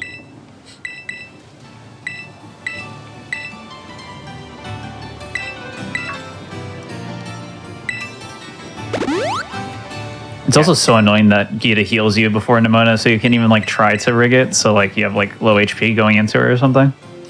Yeah. All right. I'm gonna give this a try. It started raining. I hate this game. Oh my gosh. I'm just gonna lose one turn, but it's so annoying. Yeah, you have to do another X attack. That sucks. I'll let the Teddy Ursa get a move. She shouldn't use Fury Cutter, which means she shouldn't get her flavor text.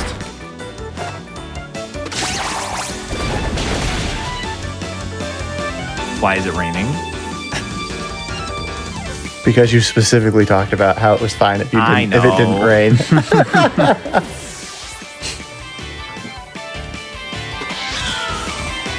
At least it's better. In Legends, it had random weather as well. But one of the random weathers that could roll in was fog. And fog just makes everything like 60% accurate. So luckily we don't PLA have runners that. got screwed over pretty often by that. Not great. Palmo's also top tier. Gen 9 Mon, or Palmont especially. Look how little his paws are, they're so small. Alright, and now I'm going to destroy Eddaket's main. Wow. He deserves it. Dang.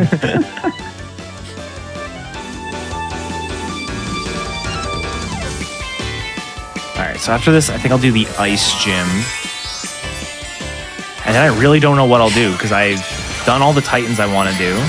I'll have done all the gyms I want. I will have to do Starfall bases. Yeah. I know, you're still going to do Rhyme? Because it's still probably faster than some of the Starfalls, right? I don't know. There's a lot of fanfare between those double battles. Alright, I think this is... I'm gonna check my badge count after this, because I'm either at 8 or 9. I don't remember. After this fight.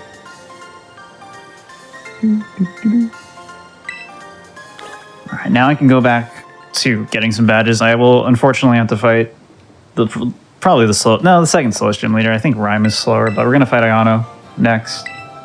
I don't want to fight another gym leader because then I get the extra Nimona fight, and the last two gym leaders are really bad for me anyway.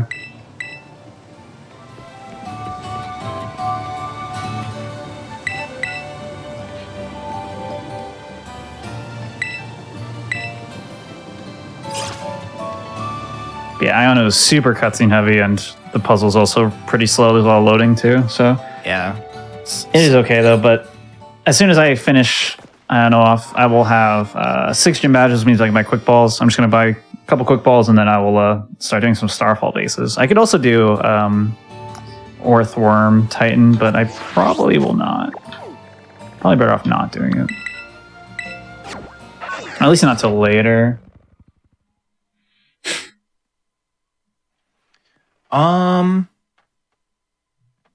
Trying to think of what pokes I want to use for the bases. I've got Tinkaton. Well, I'm gonna try to find a Tinkaton or a Tinkatuff, I guess, and believe. evolve it.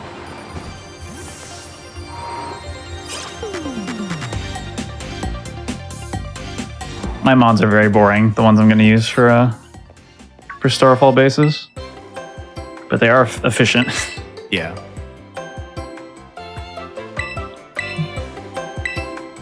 I'm worried I'm going to like run out of things to do before time runs out. Oh, wait, actually, I don't think I can do the Tinkatuff I was thinking of. No. Because even though the Starfall bases, you're not really battling with all the Pokemon, you're doing like the auto battles. They still have to be able to obey you. So They do? Yeah. Oh, I didn't know that. So I was gonna get like a level 50 something, and I don't think it'll obey me.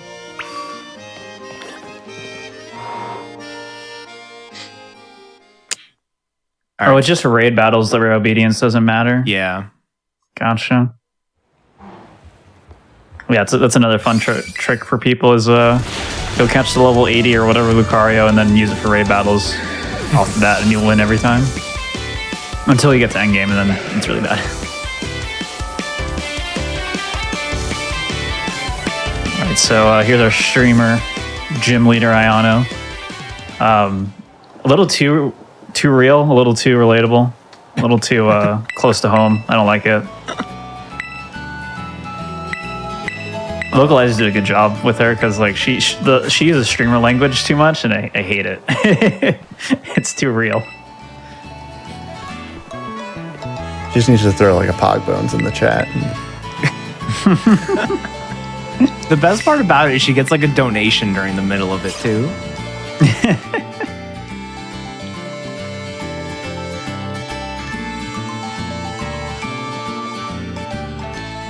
All right, so for this gym puzzle, basically you just have to find where the director is hiding. It's always the same spots, but in between each one you also have to do a battle, so it's pretty obnoxious. And obviously there's a lot of loading in between everything. All right, how many badges do I have? I'm at 9. Okay. So I've got an idea. I should also manually check mine. Yeah, just zoom all the way out on the map. You can see them all. Yeah. All right, let's go here. Now that I have 6 badges, I should be able to buy quick balls. Or 6 gym badge. I only have 5 gym badges. I forgot to do one. Wait, hold on. Which one did you not do? I was going to do the ice gym. I just haven't done it yet. Oh, right. Yeah, you were saying that.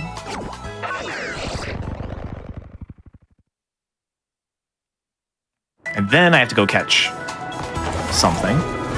Ice gym also has a pretty fast test.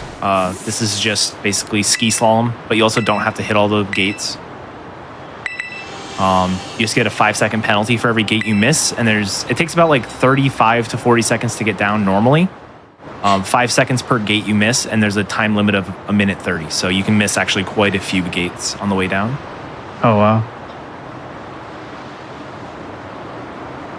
Oh, I got the glitch. My Koraidon's all snowy.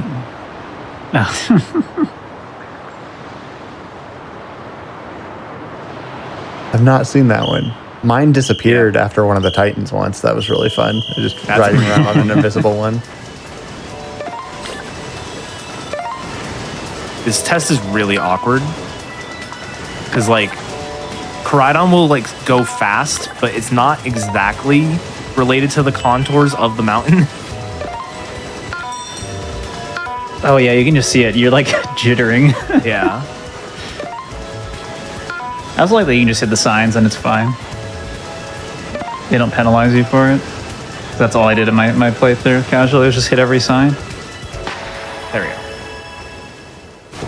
Alright, so one more quick little puzzle, and then it is Iono time. It really does look like it ran out of ink. That is a perfect description.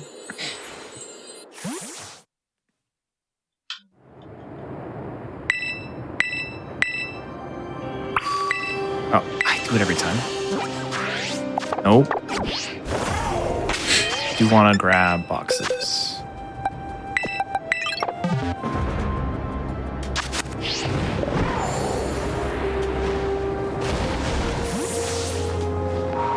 Also, as a reminder for chat, we are Eddaket and I are in the middle of a heated best of 3, so Yes. the winner of this will win it all. That is true. What was that? Wait, what happened? So I was just holding forward, entering the gym building, and as I loaded into the building, like the part where you get control, my character was just running forward, but like freeze framed for a solid like 3-4 seconds, Oh my god. and it would not move forward. It was just like stuck in the middle of the running animation, which I've not seen before, so that's good. I should also save after this, after I said that. Yeah, I'm currently playing with autosave on. I don't know about you. I turned it off because I was like, nothing's bad happened to me yet. It's fine. Yeah. I was going to ask you before this, but I was like, I'm sure Eddaket won't use it. It'll be fine. I haven't experienced a single player crash yet, but I know as soon as I turn autosave off, I will. So, I'm leaving it on for now.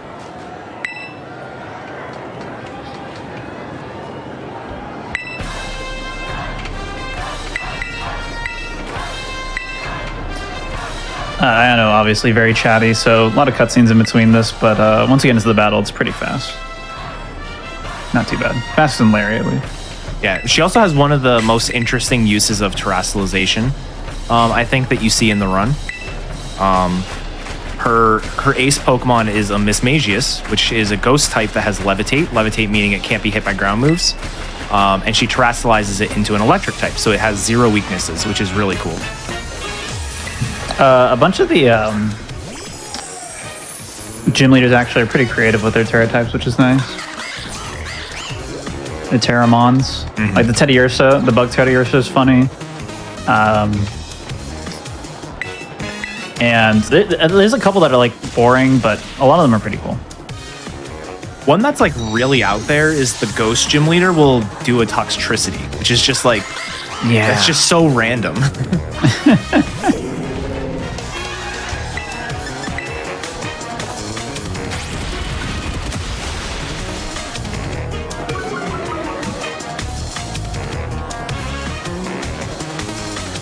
I'm trying to remember the E4 ones, but none of them are sticking out to me. I think they were pretty straightforward.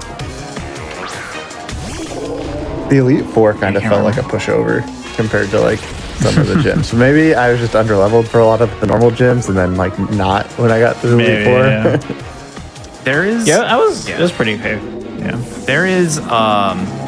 So if you obviously this Pokemon run is a very different kind of Pokemon run, just to have access to so many rare candies, so we're able to beef up our starter a ton. If you've ever seen a typical Pokemon speedrun, you'll know that a lot of the hard fights involve using X items at the beginning of the fight. So you basically, have the lead Pokemon's usually something we can set up on. We'll set up our X items on the lead Pokemon while taking damage, and then sweep the rest of the Pokemon in the fight.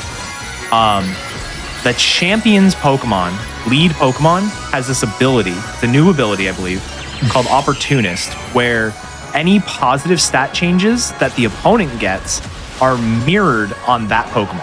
So every time you use an X attack, it gets an attack boost as well. Which luckily the speedrun's able to handle, but like that is a fight that easily could have been horrible for a speedrun. Yeah, they should have given that to every boss, TBH. I know. The final boss should have that. That'd be great.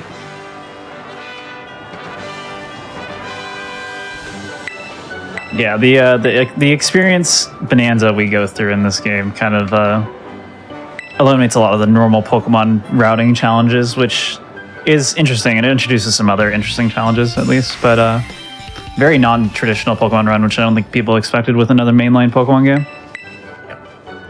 That is badge 10 for me. This should be 10, unless I am a silly guy. I will check.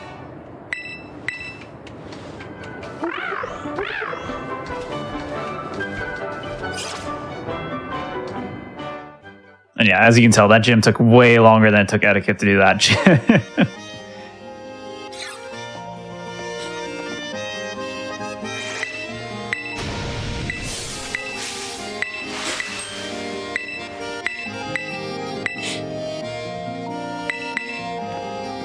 Alright, so now I can buy quick balls because that's 6 gym leaders. Going to go fly towards Mela, and we're going to do some Team Star stuff finally.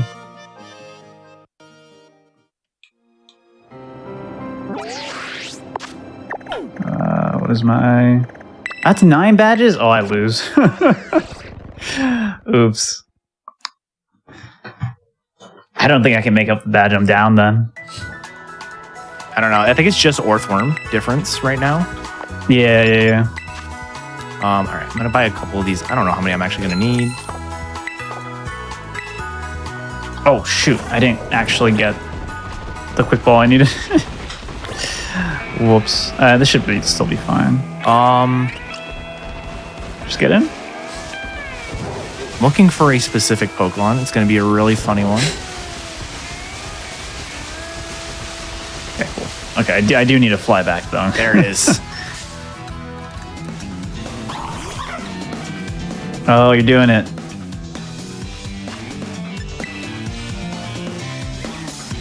See, I'm going to go be getting 2 Cyclozars for these bases.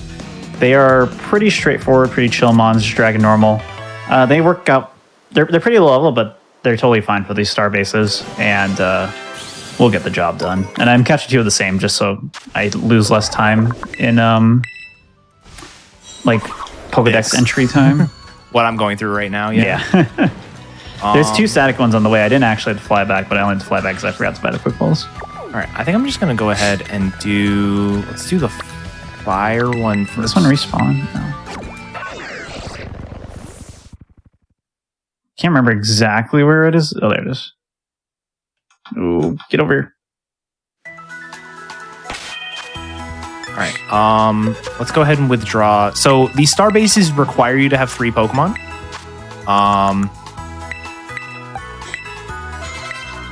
So I'm just going to use the Growlithe. The Growlithe's not going to do much, but that should honestly be fine.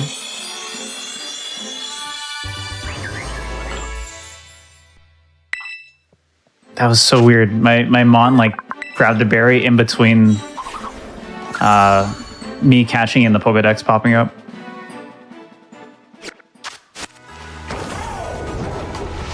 This way. Yeah, so the way the star bases work, for those who don't know, as Eddaket said, we need 3 Pokemon.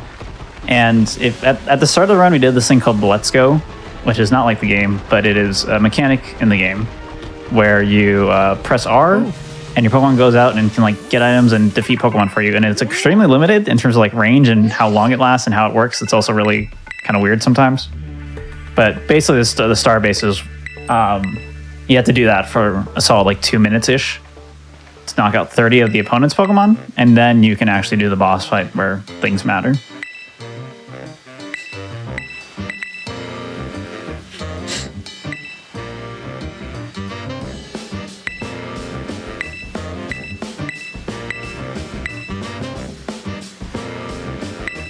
So I'll probably be doing Earthworm probably after the bases then, yeah.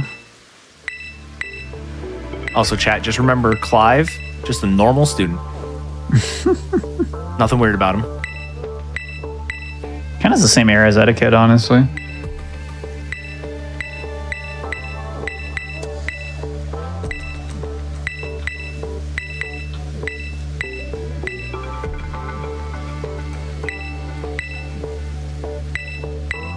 Man, how much time do we have left? We've got like 6 minutes till the next break, 5 minutes or so till the next break, and then we'll have another, I don't know, half hour, 45 minutes or so after the break. Oh gosh, I'm gonna have to go to the mountain, aren't I? No, I thought things would take so much longer. Shoot, that's so bad for me.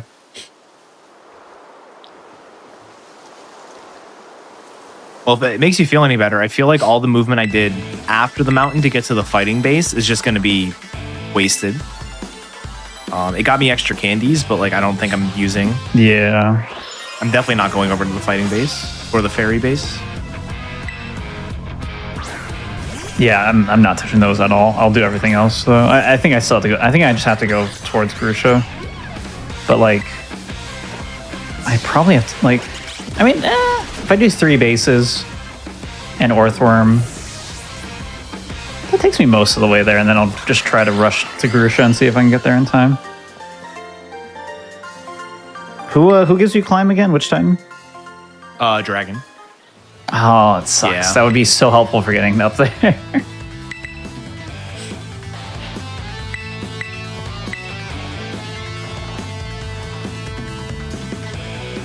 Oh, I didn't grab... Did I grab the Poison Pokemon Center? I don't think I did, because I was like, oh, surely I won't have time to do the Poison base. That might be a problem.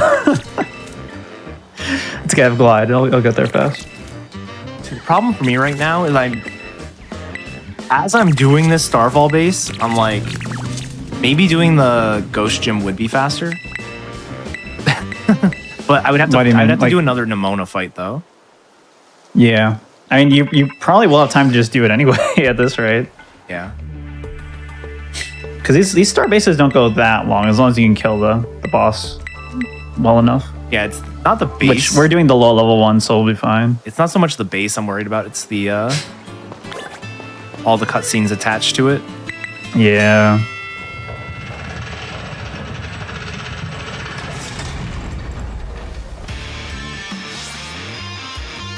Did you only fight one? Meowscarada, what are you doing?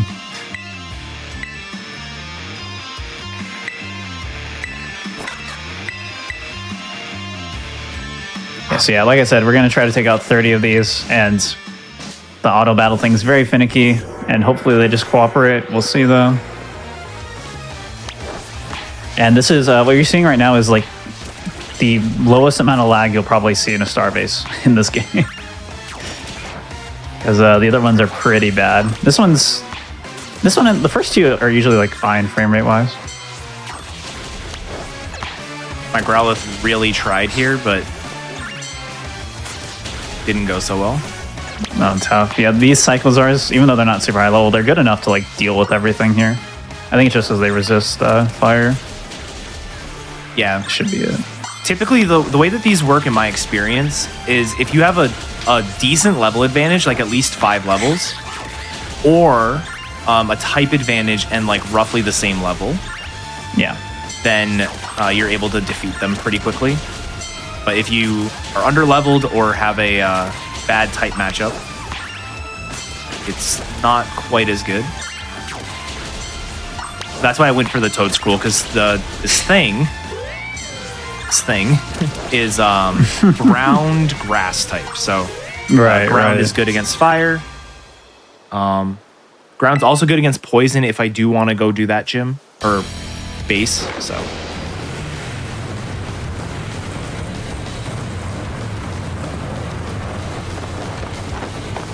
I'm actually really surprised how many badges we have so far. Like, how was this run 6 hours long? It doesn't make sense. Mm-hmm.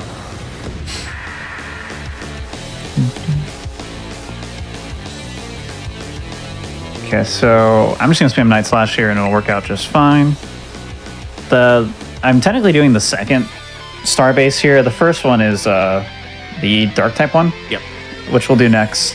It's very slightly lower level. It's not really a big deal. And the reason I grabbed the Cyclozars besides the typing and the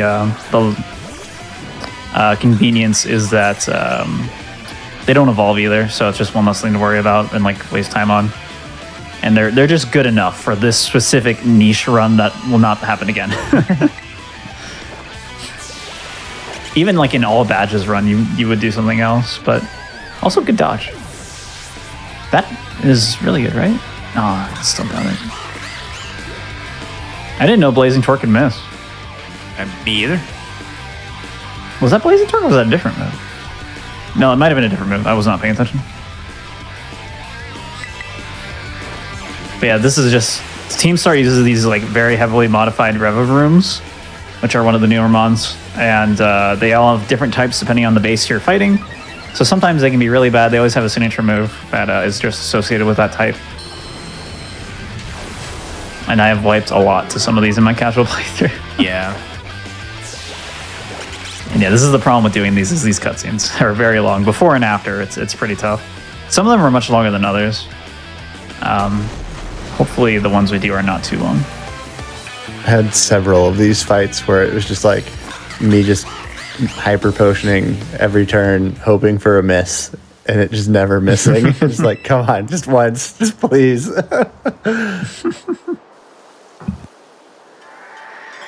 You know what level the poison base is? I want to say it's around 30.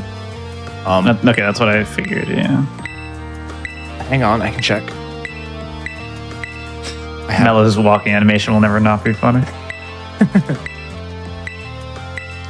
32, 33.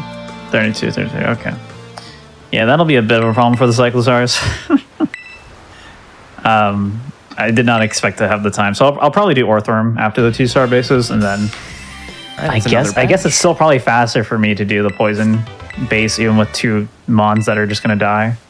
Then try to go to Grusha. All right, that is 2 badges or a badge for each of us, I should say. Yeah. Yeah, and after your cutscene, did you want to do the break? Yeah, that's fine. I can let you know when I'm out. Cool. I'm still in mine, so it's fine. Of course. If I have time, I'm going to do the double gym, and I know exactly what I'm going to do. It'll be fun. Okay. You're going to get Tinkaton, right? I am. Yes. With Mold Breaker and not deal with the Mimikyu. Oh, If I can. It's a 50-50 ability, so. Yeah. All right, so I'm done with my cuts. Nope, I never mind. There's one more. I forgot. Love this game.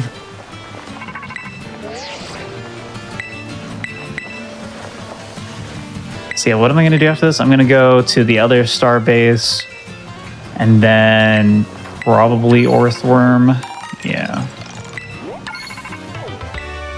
Okay, I'm now done with mine. All right, I'm almost done. I think I have the penny part. That's faster than me.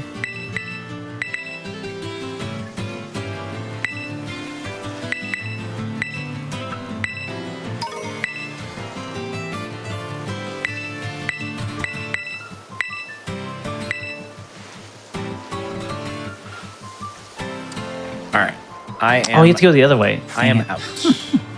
So Okay, I just entered a cutscene. All right, I will fly to my next destination, but I will not trigger the cutscene. I forgot. I thought I triggered this cutscene already, but I guess it's because I went around the other way. Wait, did I just? Was this the entrance? Did I just get teleported? What? You did. Oh, okay, cool. That's convenient.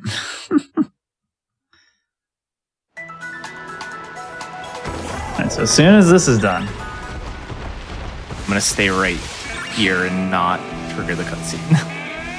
We don't have to wait. okay, that should be the end of. Nope. Okay, there's more. I will bike around.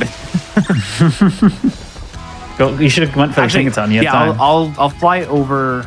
Oh, I just finished. All right, that's fine. All right, so 3, 2, 1, save. All right. Yep. Cool. All right, cool. Well, chat, we're going to go on one more short break, and then we'll come back and we'll see who ends up with the most badges at the end. We got a pretty close race, so see what happens.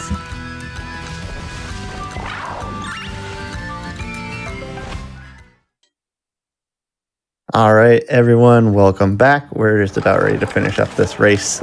Real quick, I just want to say that if you're someone that's on YouTube watching this right now, press the like button if you like the video, subscribe to the channel, but also you can go to twitch.tv/gamesdonequick if you're interested in watching our live stuff instead of catching the VODs. The shows start on weeknights at 7 p.m. Eastern and on weekends at 1 p.m. Eastern, and we'd love to have you over here. With that, I'm going to go ahead and throw it over to the runners again. I'm going to adjust the estimate here shortly just to kind of make it more clear, but we're going to have like a cutoff based on time. So the runners have, let's see if I can math real quick. The runners have about 30 minutes left, 29-ish minutes left. So we'll see who has the most badges here shortly. So, all right, go ahead. Take it away. All right. You do it this time. All right, sounds good. So let's start in 3, 2, 1, go. All right, so we are both entering the exact same thing. Etchy has a little bit of an advantage because he's already gone through the cutscene, but yes, but I am down a whole badge, so yeah. I am behind. Depending on how fast these 30 minutes go, it's very possible for Eddaket to get like a 2-badge lead. Probably not, but it's pretty hard for me to pull back at this point because there's a whole area of the game I did not access yet. But we're gonna try, and Eddaket's going to catch a Tinkaton, so it's gonna work out. I'm going to attempt to do something fun. I don't know if it'll work because I have to find. I found one, but I just need to find a better one.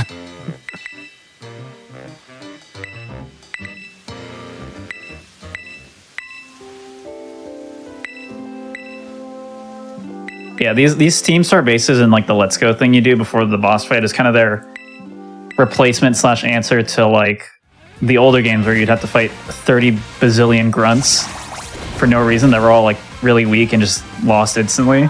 and just wasted a bunch of time. Kind of just streams like that, which I really appreciate.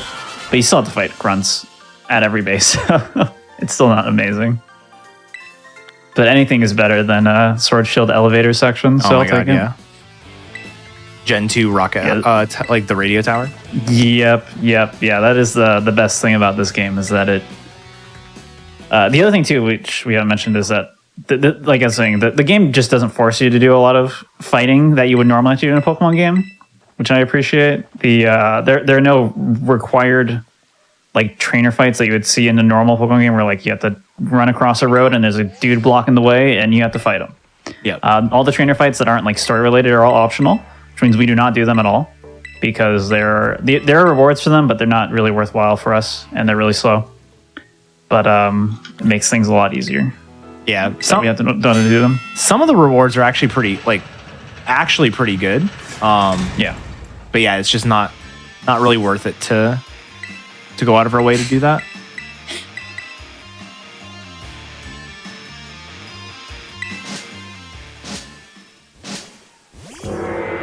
All right. Cyclizar should still be fine here, so we'll see.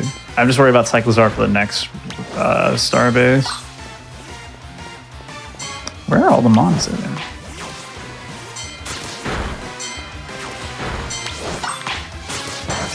Yeah, I can't send out Cyclizar against the Pawniards here, but everything else I can.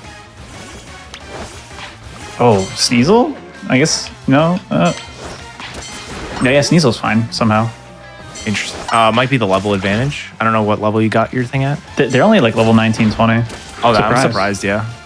Yeah, they haven't taken like any damage. So. All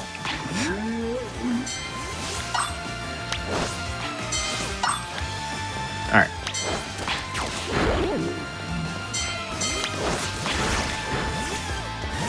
I was looking over at my other monitor the whole time because I was looking for a specific Pokemon on the map. I found one of them, but I can't find the other one. That would be better. Oh no, it's raining in a starbase. All right, this is... Rain is not the worst one, at least. This is how you get your time back, Etchy. It's the rain. Yeah, let's go. Actually, you know what? Growlithe against these Sneasels? I could see that working. Yeah. There's also Pawniards.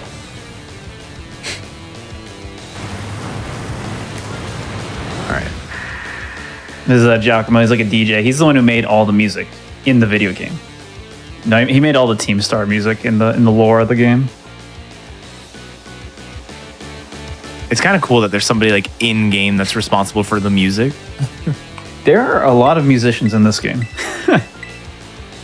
All right. Goodbye, Growlithe.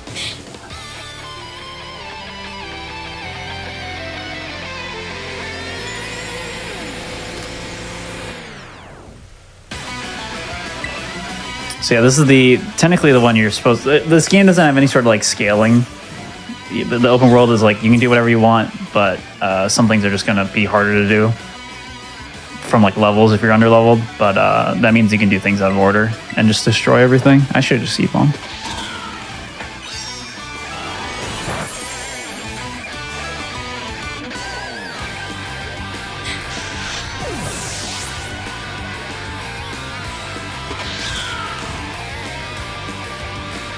So yeah, this river room is going to be dark type.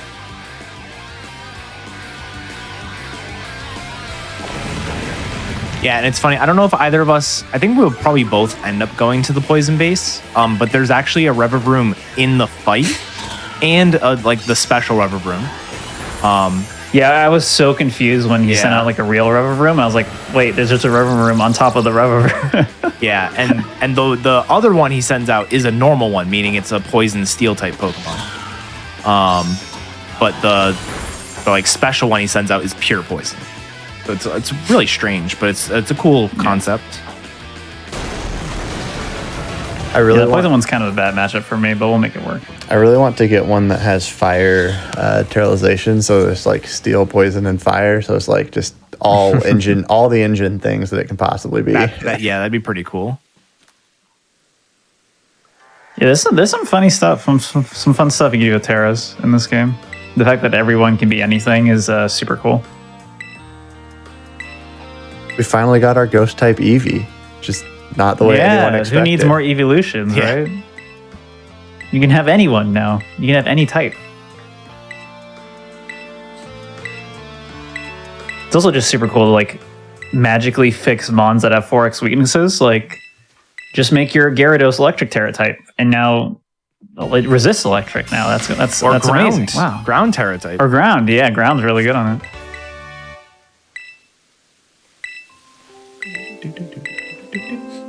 All right, so this should be another badge for both of us. Yep. That's how many is that for you? 11? 12? I think it's 12 for me, 11 for you. Yeah.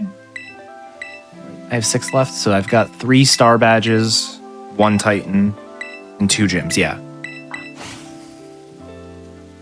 Yeah, so I'm going to go do Orthworm now, which is one of the faster ones to do for sure.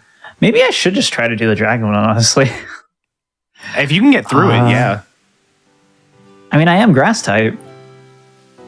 So, like, maybe? No, it's not going to. I don't think so. I don't think it's going to matter. Yeah, so all the Titans have 2 phases to them. The Dragon Titan kind of has 3, so. Yeah, it's not a good time.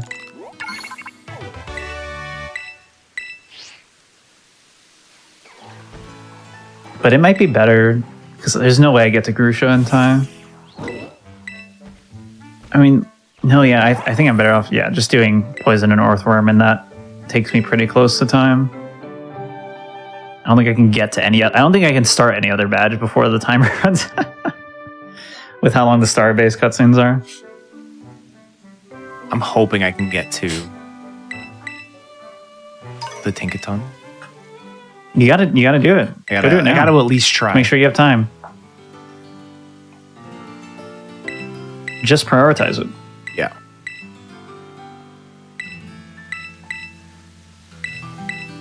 The thing is, like, the website says there's another one in a better area, but I don't know where. I can't find it. Right.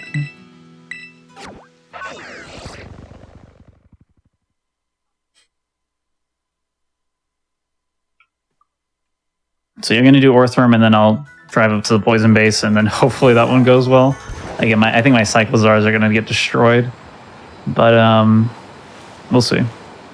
Oh, you know what? It's not just a fixed spawn. It's a Terra. Oh. That could I be didn't cool. know there's a static Terra one. Yeah. Apparently there is one. Oh, shoot. Some high jump, I thought I did.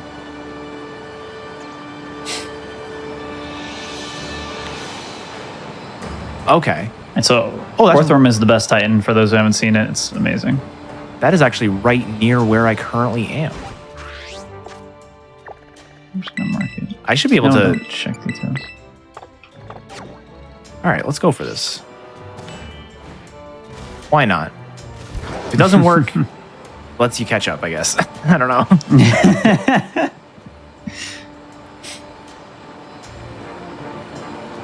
I do want to stop by the Pokemon Center. Oh. Because I only have Quick Balls, and if it's a Terra, that means I can't use a Quick Ball.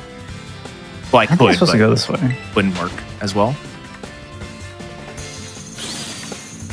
So what you normally do in 90% for this Titan is you get the other fly point, and then you drive down to him when you're ready to do him, or you just do it along the way. And I did not grab that fly point because I was like, surely I won't have time to do Orthworm.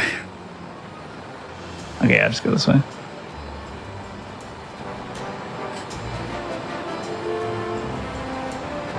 There he is.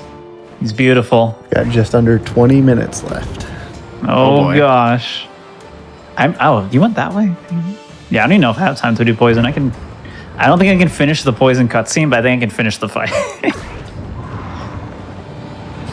Oh boy, do I think I can get up this? Surely.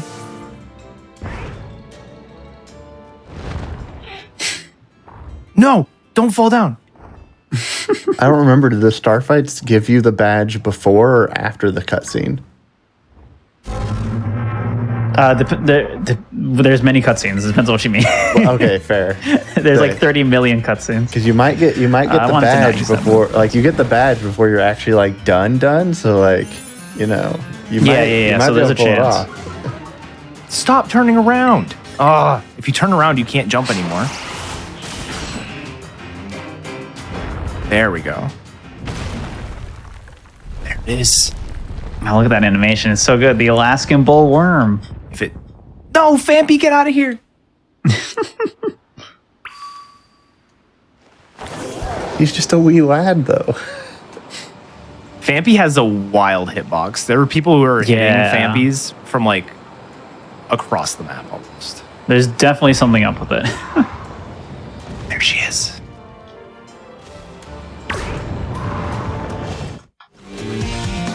All right, so this is a Terra Pokemon. So there's Terra raids, and then there are just static Terra Pokemon on the map. In order to catch a Terra Pokemon, you have to defeat it. Essentially knock it down to like 20% health, I think it is. And this is Mold Breaker, which is perfect for what I want to do with it. Shoot, you're gonna do it. Yeah. I have to now. What level is it? 36, and I should have 2 candies, which will get it to its evolution level. Perfect.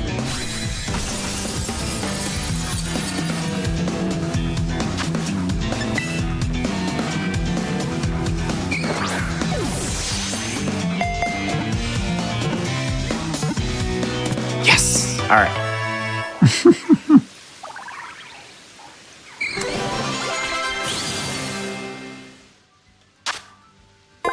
Grass Knot? Is that gonna do it? I don't think it's gonna do much, buddy. Yeah. Oh, Wrap is the slowest move too. That's so unlucky. This cutscene's really long. I don't know if I'll be able to do the poison base time, especially because it's gonna go really slowly for me. We'll see. Yeah, I did just remember that there's a Nemona fight here, so this might actually be kind of slow. Oh, because you're doing the gym leader. Yeah. So boxes.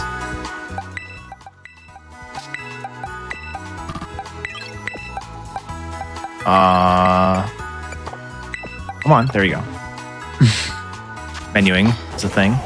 I should have sacrificed the Growlithe again. That's what I should have just done, but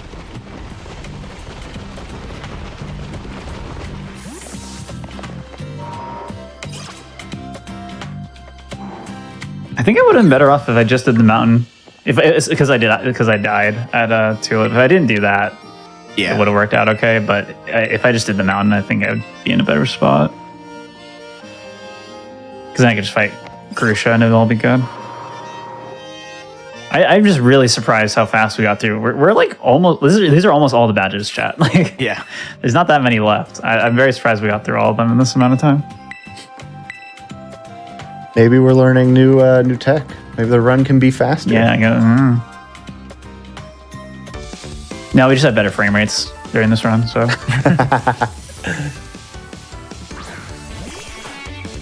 Yeah, we don't know if it's solely because of that, but I did a run that got a 601,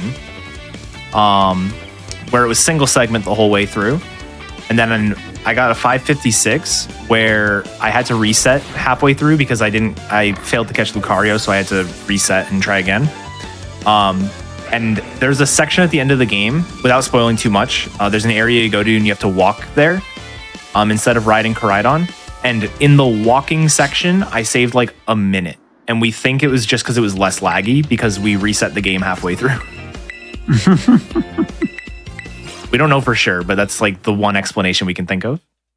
Yeah, and if it isn't clear yet, game speed is tied to frame rate in this game. So if you drop frames, you are just losing time. So not ideal. And I need to do...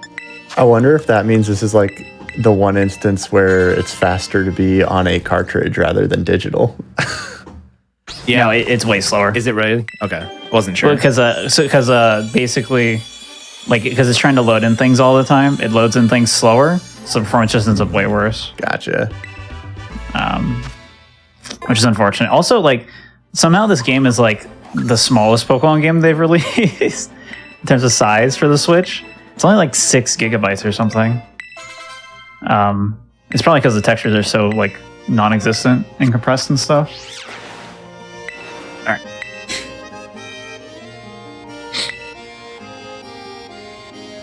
I think even Let's Go was bigger.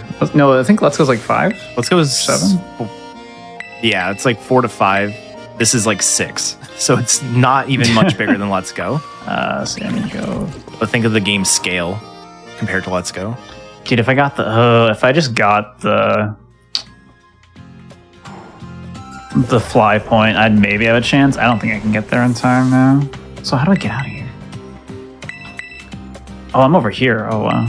This is probably going to be my last badge if I had to guess. Yeah, how much time do we have now?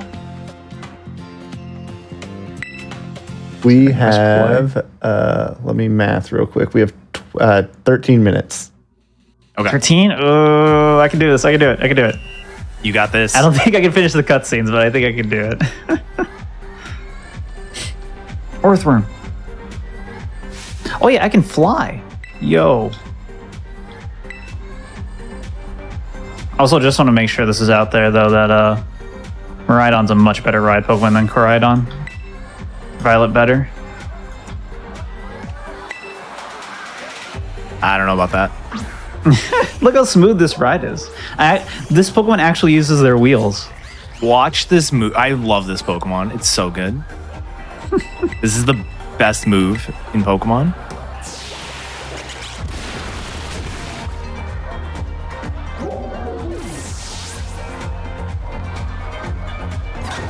So the normal way we go through this fight is we use Surf because it's a double. It hits both in doubles, but I get to Gigaton Hammer, so it's fun. Yeah, Gigaton Hammer is a completely broken move, except you cannot use it twice in a row. Yeah. But otherwise, it's 160 power, always, or 100% accuracy. Very, very powerful. Tinkaton doesn't have like the strongest stats either, but it makes up for it with really powerful moves. Like, I think it's only like 70 or 80 base attack. Yeah. Yeah, it's like 75. I think its best stat is speed. It's like surprisingly fast. It's like 105 base speed. Yeah. And it's just like mediocre and everything else.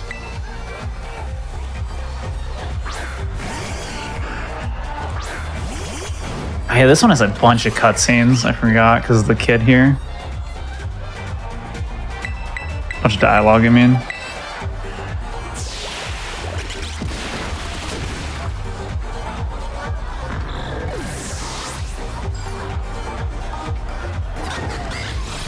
So did you do the dark? You did the dark starbase, right? How did it live? Yeah, I did the dark one. Okay, so the next thing for you basically is just the poison one, right? Yeah. All right, 10 minutes. Okay. Oh god. I don't think I'm getting to the poison bait unless I like leave this gym and go do it, but there's no way that's better. Oh, I can't use it twice in a row. I knew that. Stop trying to use it. Oh.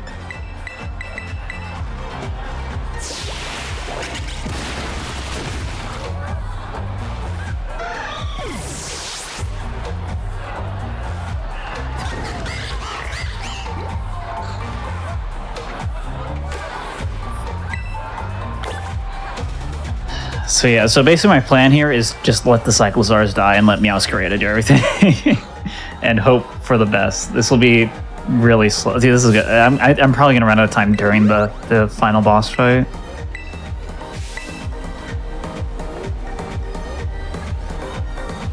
If only Skip Movies actually did anything. No kidding. SMH. All right, I think what I'll do here is I'll Gigaton the Drifblim. This Drifblim, it's like only attacking move because it has a level up set. Its only attacking move is self-destruct. So even if I don't KO it, Wait, really? Oh wow. Yeah, it should KO itself. All right, here we go. Oh, there's the frames. The frames are dropping.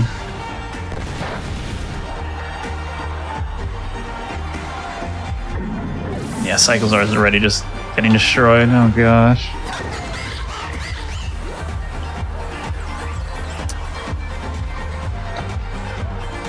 I think this is going to be a 3-turn fight anyways. I don't actually have an X special for Surf. Oh wait, no, I don't think I'll need one. I think I'll be fine.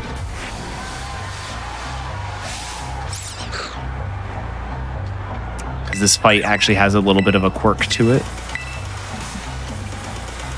I'd be really interested in finding out how the mechanics of the Let's Go stuff works, like what dictates the winner / loser. I know. There's definitely more going on to it than it seems. And like how sometimes you lose a little bit of health, but not enough to... It's so weird. Like, why? Why am I losing health? Back. Okay, so my Cyclozars are dead now. I'm almost done, though. So we're just gonna hang tight. Did I go the wrong way? Is there... Oh, there's stuff up there.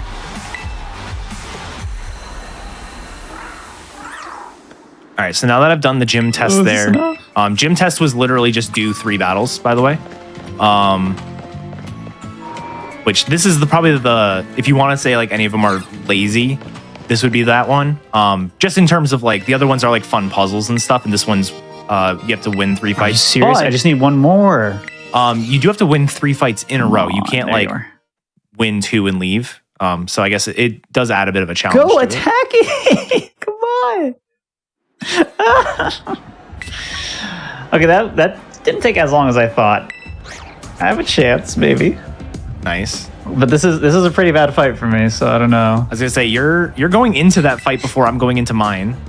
But mine is mine's 4 Pokemon. I think yours is 4 Pokemon, mine's 4 Pokemon, but doubles. But mine also has more cutscenes around. I don't know. Neither of us are gonna have time for another one, I don't think, after it. No, absolutely not, yeah. I can finish this. I can finish this in time. Come on. I swear, literally, this is definitely, you're doing definitely the slowest gym. Like, this really is definitely slower than Ayano. Yeah. I thought it was going to be faster.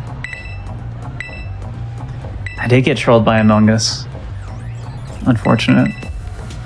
Richard's 250,000 channel points are scared. Oh, man. If we tied, does like everybody just lose all their points, or I don't know how that works, to be honest. I guess you just cancel it. I guess everyone just gets their points back. No one wins. Everyone's a loser. Ooh. All right. Oh, I really should. Oh man, I should have unequipped the item. So I could have acrobatics. The entire reason I went out of my way for this Pokemon is it has an ability called Mold Breaker, which means it ignores abilities of other Pokemon. And Mimikyu has this ability called Disguise, which makes it not take damage if it's at full health.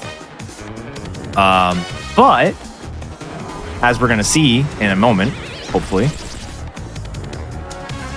Oh, you have 5 Oh my god, double Shadow Sneak. Come on. So we Liquidation the Banette, gets rid of that. And then Gigaton Hammer should, in theory, completely destroy this Mimikyu. All right, here's the real fear is I don't think I can, like, this is going to be kind of hard for me to win. Oh, no. At least I'm not going to one-shot everything. So, like, if Revavroom gets a lot of hits off on me, I might be in trouble. And here's the bait Revavroom, the fake one.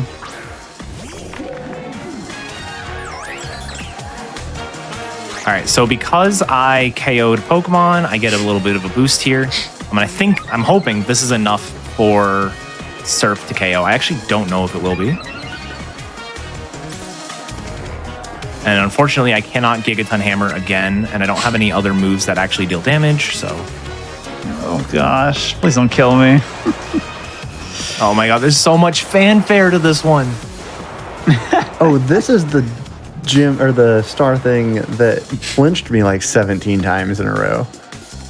Yeah, this is it. Oh my god, you're doing nothing. Is this even a 3-shot? You're doing nothing to this thing. Oh no. How much does that do? Oh, ooh, that hurts. Do I have revives? Okay, I do. So I'm just gonna have to multi-hit this. Wow, that's bad. Okay, if I just crit the next one, it'll be fine. Oh, it didn't. I crit the Tankaton. Oh, come on. I'm not worried. I'm not too worried about losing here. Although Discharge is gonna hurt. Almost KO'd the Houndstone. Paralyzed the Houndstone. Come on. Deal no. Be paralyzed. They couldn't move. Let's go.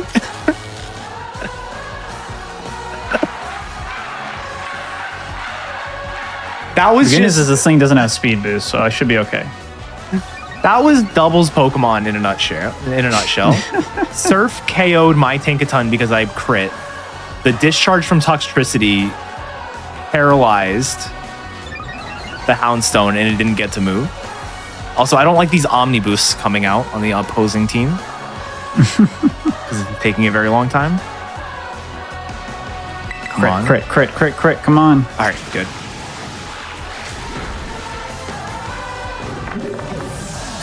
No, don't kill me. A flame charge. That's weaker. Oh, but you outspeed now. No. That's really bad. Just outspeed anyway. All right, so that should. Oh no, that's so bad. Do I just lose? Oh man. That's so bad that you went for flame charge there. All right, that should be badge number 13 for me. Oof. That was a little scary. I don't remember how much Noxious Torque did.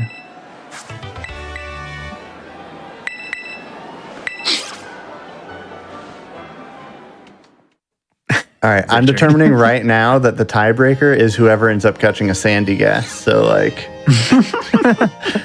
I'm on my way. Oh man, I think I just lose. Does Noxious Torque kill me here? If I'd had a poison, it doesn't matter because I'll win before that. But also, not getting one crit is so lame when Night Slash is high crit chance. Just live. Oh, thank you. Okay. oh, Okay. we got the badge. We'll get it. Oh, I should get it in the next minute. We have 60 seconds left. Oh no. I don't think I can get a sandy gas in 60 seconds. Yeah, you're still in a cutscene, bro. Oh shoot! And Etchy just got the most recent badge, so that like totally flipped things. Oh no! I only have 45 seconds to actually get the badge, and there's a cutscene. I don't think I get it in time. We'll see, but I'm pretty sure this cutscene's longer than 45 seconds. Come on! Some of these are really short. Some of them are really long. I don't think I got it now. Oh, that was fast. That was really fast. Oh shit, I did get it. Let's go. I didn't realize that one was so fast. Yeah, that's 13. Let's go. Oh, I didn't mean the liquidation. I thought the other Pokemon was out front. Whatever. Okay, 5, 4, 3, 2, 1, time.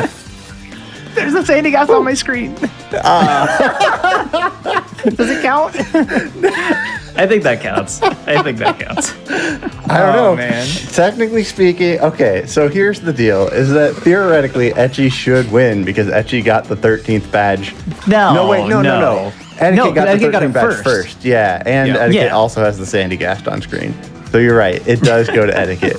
But that was a very, very good try.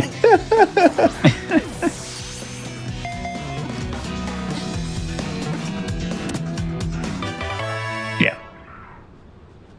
Ooh, that was so close. Oh my goodness. All right. That's funny. There we go. Etiquette wins the best of 3 on what's faster. Oh man. I got the best of 5, don't worry. Oh, okay. All right. But yeah, that was really fun. That was good. Yeah. That was super fun. Thank you for having us. Thanks for showing off such a new game. I know we didn't really know what to expect going into it, but I think it's been a ton of fun.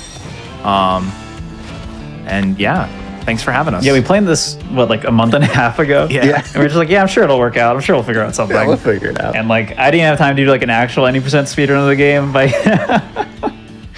but it worked out. It's fine. Awesome. Well, thanks. Thank you both for being here. I know you're on here semi-frequently, so everyone probably knows where to find you, but just in case, let everyone know where they can find you and watch presumably more Scarlet and Violet, and then we can get out of here. So I guess I'll go first. You can find me on Twitch and YouTube at just search for Eddaket, same way it's spelled on screen. And I've been doing Scarlet runs pretty much every day since the game came out, so it's been a ton of fun. And yeah, go ahead. Yeah, again, Etchy. It's me on YouTube, Twitch, all that kind of stuff. I have been very busy the last few days and I haven't really had time to do an actual 90% run, but I will hopefully do one this weekend. It's a very long run. It's longer than like every Pokemon run I've been able to do before, so it's hard for me to squeeze in, but I'll probably do a lot more of the side category stuff, and I'll also do a lot of other Pokemon speedrun stuff if you're interested in that at all. I also have a lot of that stuff on my YouTube. You can check that out. But yeah, drop me a follow, and more to come. Awesome. Well, I can spin really fast. Yeah. Thanks again, both of you, for being here. Thanks, chat, for being here. This was super fun. Hope you enjoyed it. That's it for us tonight, but don't go anywhere because Grudge Match is up next. So we'll be right back with that.